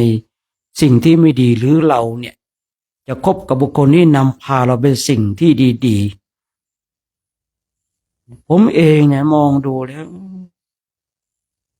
กัลยาณมิตรเนี่ยดีมากๆเลยจะช่วยส่งเสริมสนับสนุนช่วยเหลือเราทุกอย่างเวลาเราทำสิ่งหนึ่งสิ่งใดผิดพลาดก็คอยตักเตือนในคราวที่เราหมดกำลังใจกัลยาณมิตรก็ให้กำลังใจเราดีจริงๆท่านทั้งหลายถึงแม้ว่าเราจะไม่มีกัลยาณมิตรที่มากมายมีสักคนสองคนก็ดีแล้วท่านทั้งหลายดีกว่าเราเนี่ยมีเพื่อนมากแต่ชวนเราไปทำสิ่งที่ไม่ดีเลยเนี่ย พระเจ้าพระองค์ว่าเมื่อเราหาบัณฑิตคบไม่ได้เดินร่วมทางไม่ได้พึงเดินคนเดียวผมชอบใจมากเลยอย่าร่วมเดินในเส้นทางกับคนผ่านเมื่อเราหาบัณฑิตเดินด้วยไม่ได้พึงเดินคนเดียวถ้าเส้นทางที่เราเดินนั้นเป็นคนผ่านอย่าไปเดินด้วยนี่พระพุทธเจ้าพระองค์ทรงตรัสไว้ในเรื่องของกัลยาณมิตรในเรื่องของคนผ่านผมยังเห็นคุณค่าว่ากัลยาณมิตรคอยให้กำลังใจคอยเตือนคอยบอกกล่าวเราแต่กำลังใจเนี่ยเราก็ต้องสร้างเองนะเพราะว่าถ้าเราหมดกำลังใจแล้วมันคล้ายว่าหมดแรงในการขับเคลื่อนไปข้างหน้ามันต้องมีช่วงเวลาแห่งการหมดกำลังใจทุกๆคนนะถ้ายังเป็นปุถุชนเนี่ยไม่มีใครหรอกที่มันมีกำลังใจอยู่ตลอดเวลามันจะมีช่วงเวลาที่หมดกำลังใจในที่ผมเลยว่าผมเองเนี่ยเคยหมดกำลังใจท้อแท้ท้อถอยคือไม่อยากจะสร้างคุณงามความดีแล้วไม่อยากจะนู่นนี่นั่นเพราะหมดกำลังใจแต่วันหนึ่งคิดได้ว่าถ้าเราหมดกำลังใจอย่างนี้ใช่ว่าคนอื่นจะพินาศตัวของเราเองพินาศใช่ว่าคนอื่นจะเสื่อมจากคุณธรรมตัวของเราเองต่างหากที่จะเสื่อมจากคุณธรรมไม่ได้แล้วเราต้องผลักดันตัวของเราเองต้องผลิตกำลังใจตั้งแต่บัดนั้นจนบัดนี้นะเมื่อใดก็ตามที่เราจะหมดกำลังแล้วก็เพิ่มกำลังใจเนี่ยเดินมาเนี่ยบางทีนะเดินมีความสุขท่านทั้งหลายแต่ท่านทั้งหลายถ้าหมดกำลังใจในการเดินเราต้องเพิ่มกำลังใจของเราให้ดีหรือว่าบางคนบางท่านเห็นเพื่อนประพฤติพรหมจรรย์ของเราเนี่ยหมดกำลังใจก็ให้กำลังใจซึ่งกันและกันให้กำลังใจซึ่งกันและกันพระเถระก็สามารถให้กำลังใจพระมัชชิมะพระนวากาได้พระนวากาพระมัชชิมะก็สามารถให้กำลังใจพระเถระได้เพราะเวลาหมดกำลังใจมันไม่มีคำว่าเถระมันไม่มีคำว่ามหาเถระมันไม่มีคำว่ามัชชิมะพระนวากะเวลาคนเราหมดกำลังใจนะคือบางคนบางท่านมีอายุมากแล้วเวลาหมดกำลังใจเนี่ยประสบการณ์แห่งชีวิตมันก็จะหายไปพระภิกษุสงฆ์ของเราเองก็เหมือนกันเวลาหมดกำลังใจคำว่าเถระมหาเถระมัชชิมะพระนวากะมันหายไปเราสามารถให้กำลังใจซึ่งกันและกันได้มาขับเคลื่อนไปด้วยกันเราท่านทั้งหลายมาเป็นแรงผลักดันซึ่งกันและกันมาช่วยเหลือซึ่งกันและกันมาสร้างสรรค์สิ่งที่ดีงามด้วยกันถึงแม้ว่าใครอาจจะมองว่าการกระทำเช่นนี้เป็นสิ่งที่ไม่ดีแต่ผมเชื่อว่าคณะของเราที่เดินกันทำกันเช่นนี้เราจะแจ้งประจักษ์ด้วยตัวของเราเองว่าเป็นสิ่งที่ดีแต่ทางนี้ทางนั้นถ้ากำลังใจของเราหมดมันจะปกปิดสิ่งที่ดีแต่อาศัยกำลังใจจากตัวของเราเองก็ดีกำลังใจจากคนอื่นก็ดีทำให้เรามีแรงขับเคลื่อนไปคือเป็นช่วงเวลาที่มันจะมีช่วงวิกฤตของชีวิตมันมีทุกคนอย่างแน่นอนท่านทั้งหลาย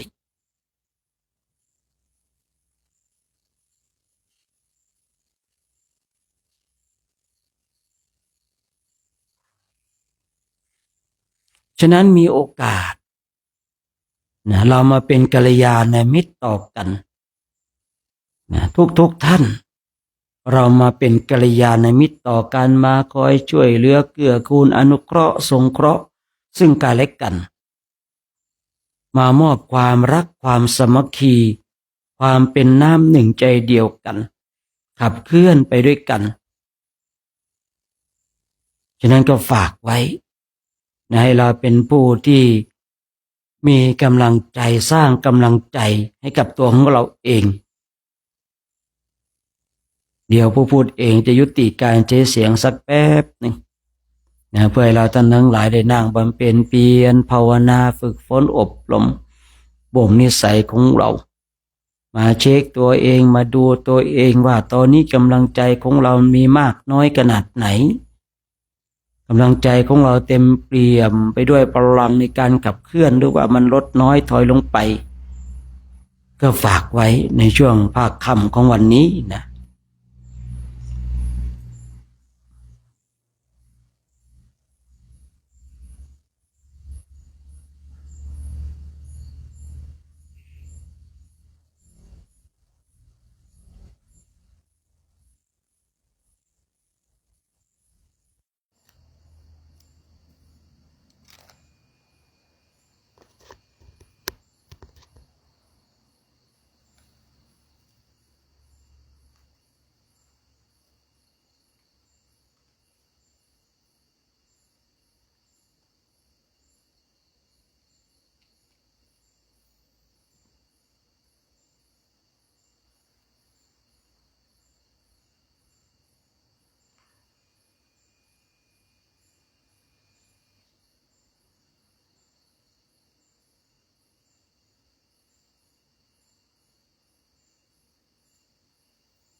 การเจริญจิตภาวนานี่ช่วงนี้ก็สมควรแก่เวลานะให้เราท่านทั้งหลายทำความสึกตัวทั่วพร้อมนะน้อมจิตน้อมใจจิตดีเป็นบุญเป็นกุศลเราจะได้ร่วมกันแผ่เมตตาให้กับสรรพสัตว์ทั้งหลายที่เป็นเพื่อนทุกข์เกิดแก่เจ็บตายของเราสัตว์ใดที่มีความทุกข์ขอให้พ้นจากทุกข์สัตว์ใดที่มีความสุขขอให้สุขยิ่งขึ้นไปนะ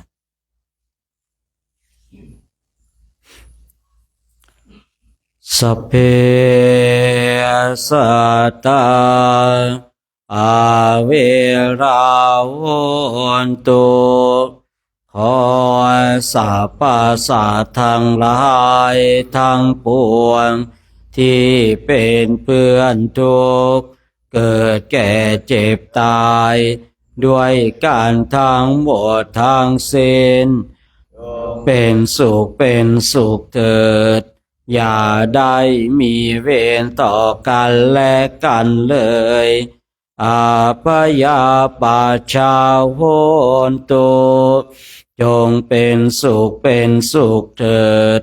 อย่าได้บาดเบียนซึ่งกันและกันเลยอานิคาโหนตุ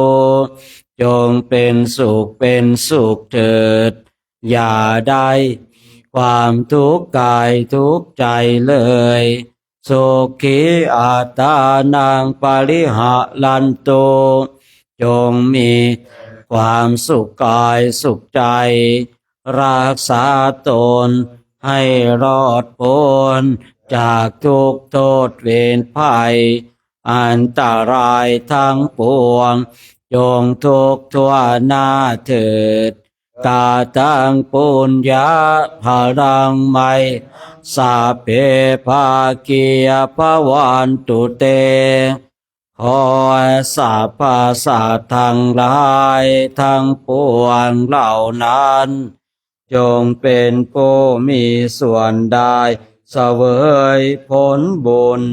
ที่ข้าพระเจ้าทั้งหลายได้บำเพ็ญแล้วนี้เถิดสาธุอนุโมทนาเนาะจากเติมพลังทางใจแล้วก็ต้องไปเติมพลังทางกายบ้างเนาะเดี๋ยวจะดูดน้ำปันนะจะไหวกันนะเพราะว่าเดี๋ยวจะได้มีอีกรอบหนึ่งเนาะวันนี้มีคนกล่อมสวดถึงบทไหนเนี่ยอาทิตย์หรือเปล่าอนัตเหรอนึกว่ามหาสมัยนะยังไงก็8 รูปเนาะวันนี้เนาะ2 4 6 8เนี่ยนะเพราะว่ากลุ่มละ2เนาะ8 รูปนะอนัตตลกนัสูตรนะสวดไปอาจจะบรรลุธรรมก็ได้หรอกสูตรนี้เป็นสูตรแห่งผลิตพระอรหันต์เลยนะอนัตตลกนัสูตรเนี่ยสวดได้ไปสวดตรงโน้นหน้าโบสถ์ตรงนั้นนะจะได้กล่อมตรงนั้นด้วยเนาะไม่ต้องกล่อมผมนะผมนอนตรงนี้นะไปกล่อมตรงนู้นดีกว่าเนาะไปกล่อมไปสวดตรงหน้าโบสถ์ตรงนั้นนะกล่อมไม่สวดเร็วเกินไปนะกดสวดพอดีนะใจเย็นไม่ต้องสวดเร็วนะสวดเร็วฟังไม่รู้เรื่องนะสวดแบบพอดี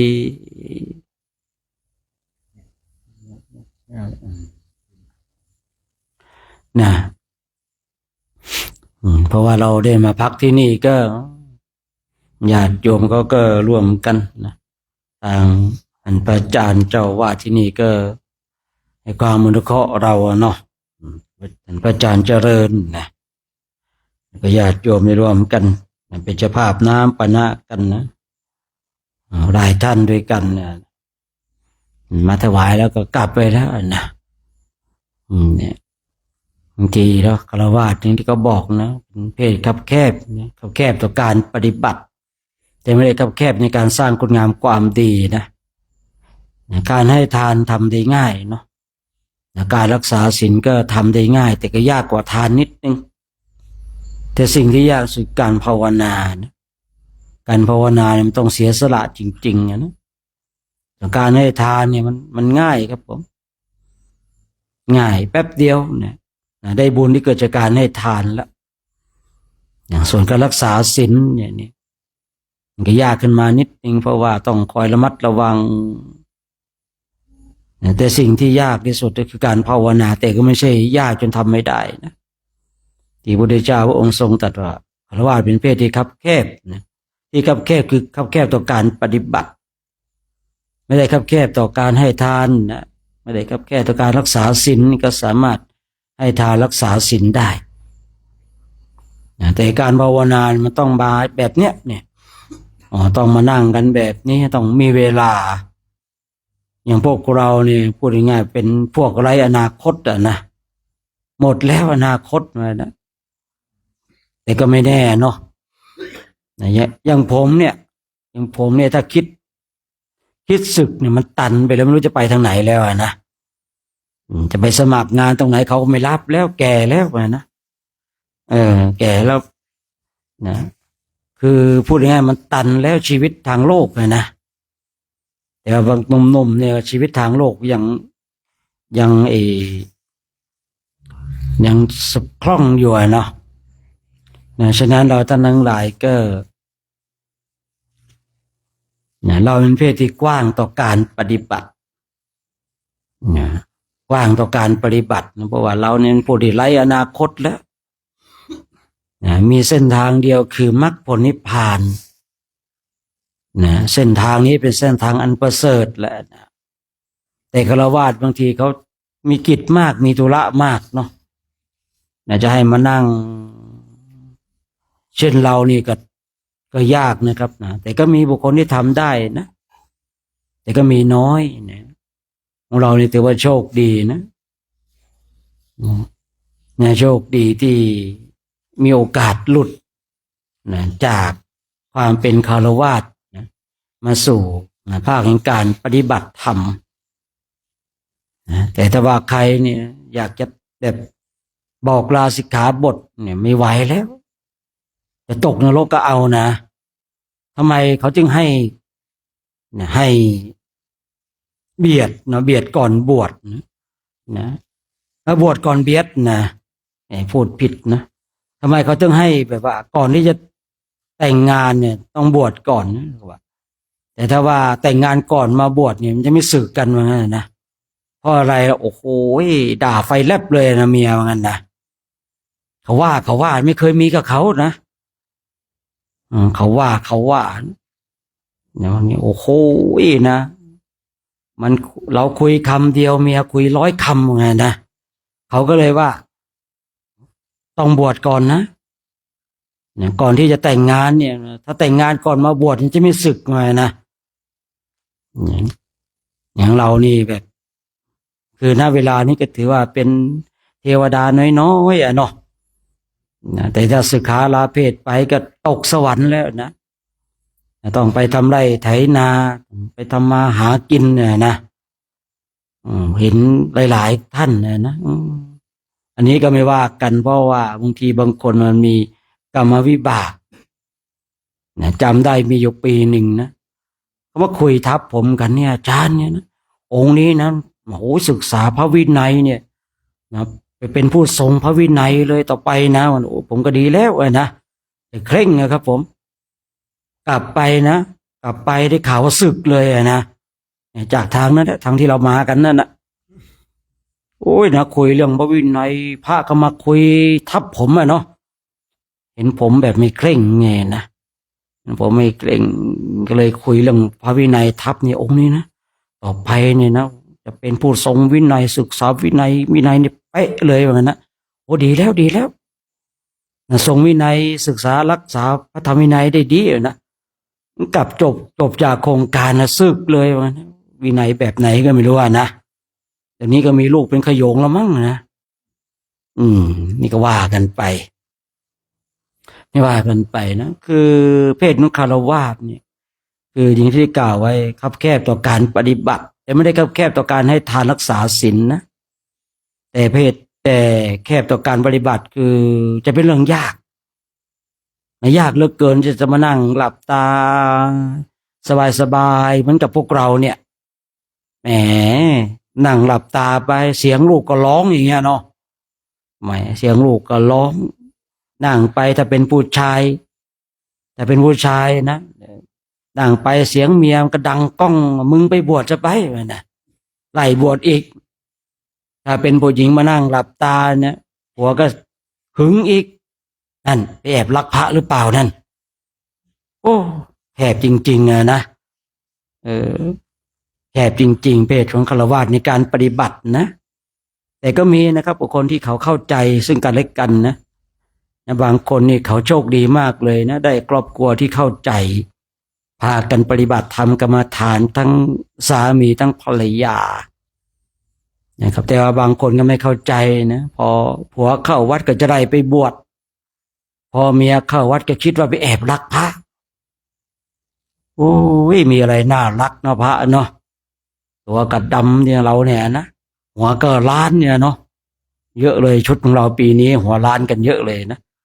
ถึงว่าร้อนกันปีนี้ร้อนหัวล้านกันเยอะเนี่ยขอโทษเด้อนะไม่ว่าเขาว่าเราอะนะเดี๋ยวไปวัดเนี่ยแอบรักพระนะสิโอ้ใครเขาจะมาแอบรักกันเนาะผู้เป็นผัวก็พูดไม่คิดเลยอะเนาะแหมว่าเมียตัวเองไปแอบรักพระเอาไงนะอยากให้เมียแอบรักพระตัวเองก็มาบวชก็สิเมียตนเองจะได้แอบรักตัวเองคิดกันได้นะแต่ก็คงมีบ้างอะเนาะแต่ก็คงมีบ้างแหละนะเพราะว่า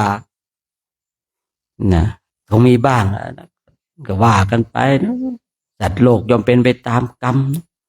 อย่าว่าแต่ในสมัยนี้และสมัยครั้งพุทธกาลก็มีเหมือนกันนะเรื่องพวกนี้อะเนาะ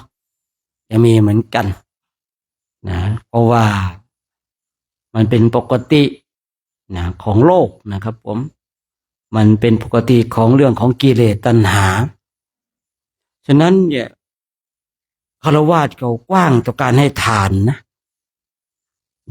ฆราวาสเนี่ยเป็นเพศที่กว้างการให้ทานแต่นักบวชเราเนี่ยคือถ้าเรื่องการให้ทานนี่จะแคบนะแต่เวลาที่นักบวชเราทำบุญสุนทานเนี่ยมันจะได้บุญมากได้อานิสงส์มากเพราะอะไรเพราะเราเป็นผู้ที่มีศีลนะเพราะเราเป็นผู้ที่มีศีลเนี่ยเวลาที่เราให้ทานไปเนี่ยอำนาจของศีลมันก็จะเป็นตัวคูณไปนะคูณไปแล้วเราทำบุญกับผู้ที่บำเพ็ญเพียรเนี่ยมันก็จะคูณไปท่านทั้งหลายอย่างสมมติว่าฆราวาสเนี่ยบางทีในการให้ทานเนี่ยศีลของตนเองก็ไม่มีเนี่ยบางทีมันก็เลยแบบเสมอตัวแต่ไม่ใช่ว่าไม่ดีนะก็ดีนี่คุยว่าฆราวาสเนี่ยบางทีเขากว้างต่อการให้ทานนักบวชเช่นเราเนี่ยบางทีก็แคบต่อการให้ทานนักบวชเช่นเราเนี่ยกว้างต่อการภาวนานะวิทาลพระเราภาวนาถ้าคือภาวนามากกว่าดูโทรศัพท์นะบรรลุธรรมกันหมดแล้วแต่นี่ลองเช็คดูนะบางทีนะเล่นโทรศัพท์มากกว่าปฏิบัติธรรมเนาะเนี่ยลองไปเช็คดูตัวเองได้เลยนะพอหยุดเดินมาหยุดปุ๊บจับโทรศัพท์ปั๊บเลยนะนี่ว่าตัวเองนะไม่ได้ว่าใครเลยนะนี่ว่าตัวเองนะนั่งปุ๊บจับโทรศัพท์ปั๊บเลยนะว่ากันไปเนาะคงจะพร้อมแล้วก็น้ำปนะได้ทุกหมดกันทุกรูปแล้วเนาะเดี๋ยวเราก็จะได้ให้พรนะให้พรไปตามไปทีหลังก็แล้วกันเนาะอย่าประกาศรายชื่อเขาสักหน่อยนะเพราะว่าได้รวมกันเป็นเจ้าภาพเนาะก็เลยมีนางสาวรสคนพวงพันธ์พร้อมครอบครัวนางสาว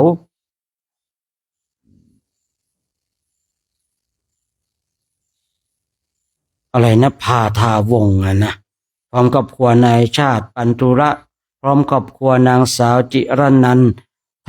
นายมาพร้อมครอบครัวนายสวัสดิ์นางแสงเพ็ญนะเขมราชเนาะนายสุวรรณนางละลินดาพวงพันธ์นายศักดิ์นลินนางภูรยาคงธนูพิบูลเนาะนางบัวซ้อนนันตะเตนะแม่ทองสุขอ่อนสำราญแม่อ่อนลินคำแดงนางสาวอริสราปัญโยนางสาวชุติการเตจวันนางสายฝนคิดอ่านนางนงเยาว์บุญวิเศษนางสาวรัตนาขวนานางพาฝันเข็มสุวรรณนางฟองจันทร์เครืออนิตาเนาะ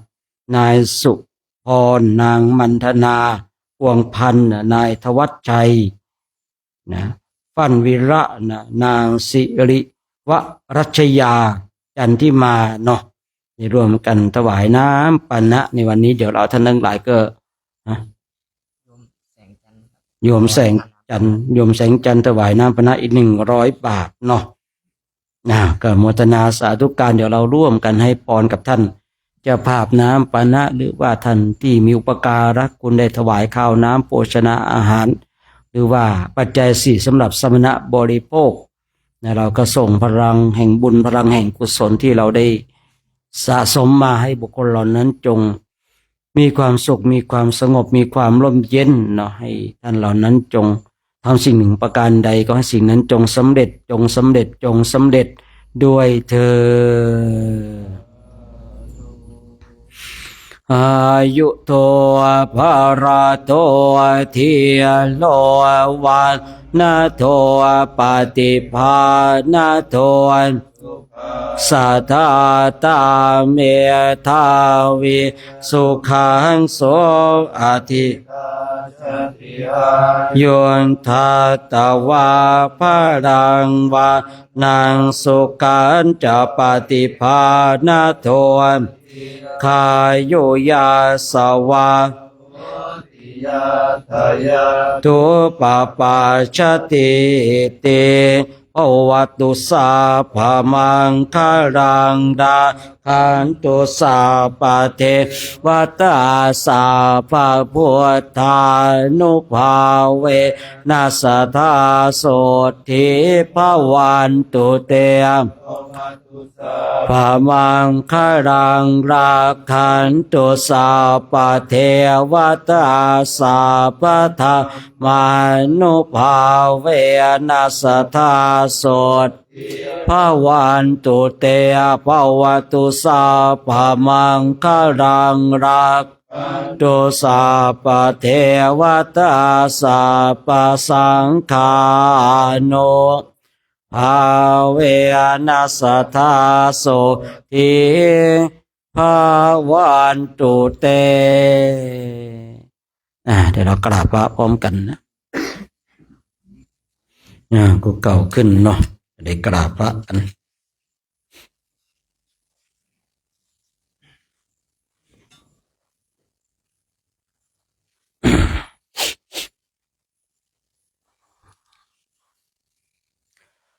อะระหังสัมมาสัมพุทโธภะคะวาพุทธังภะคะวันตังอภิวาเทมิสวากขาโต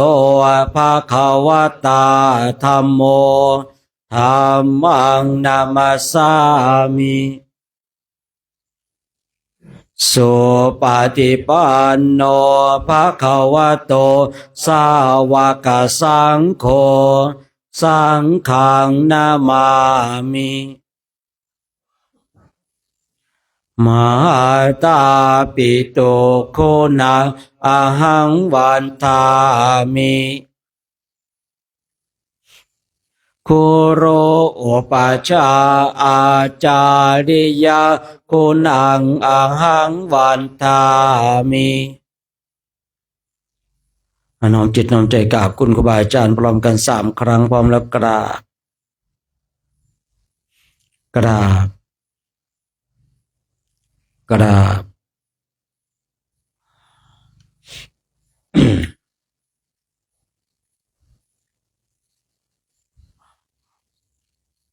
พระภิกษุสงฆ์พร้อมใจกันกราบพระอาจารย์โชคชัยอีก3 ครั้งพร้อมกันแล้วกราบ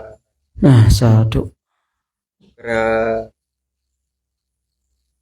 กราบสาธุเอาเน้นแม่ชีโยมพร้อมแล้วกราบกราบกราบครับนิมนต์นิมนต์ยังไงใครจะสวดมนต์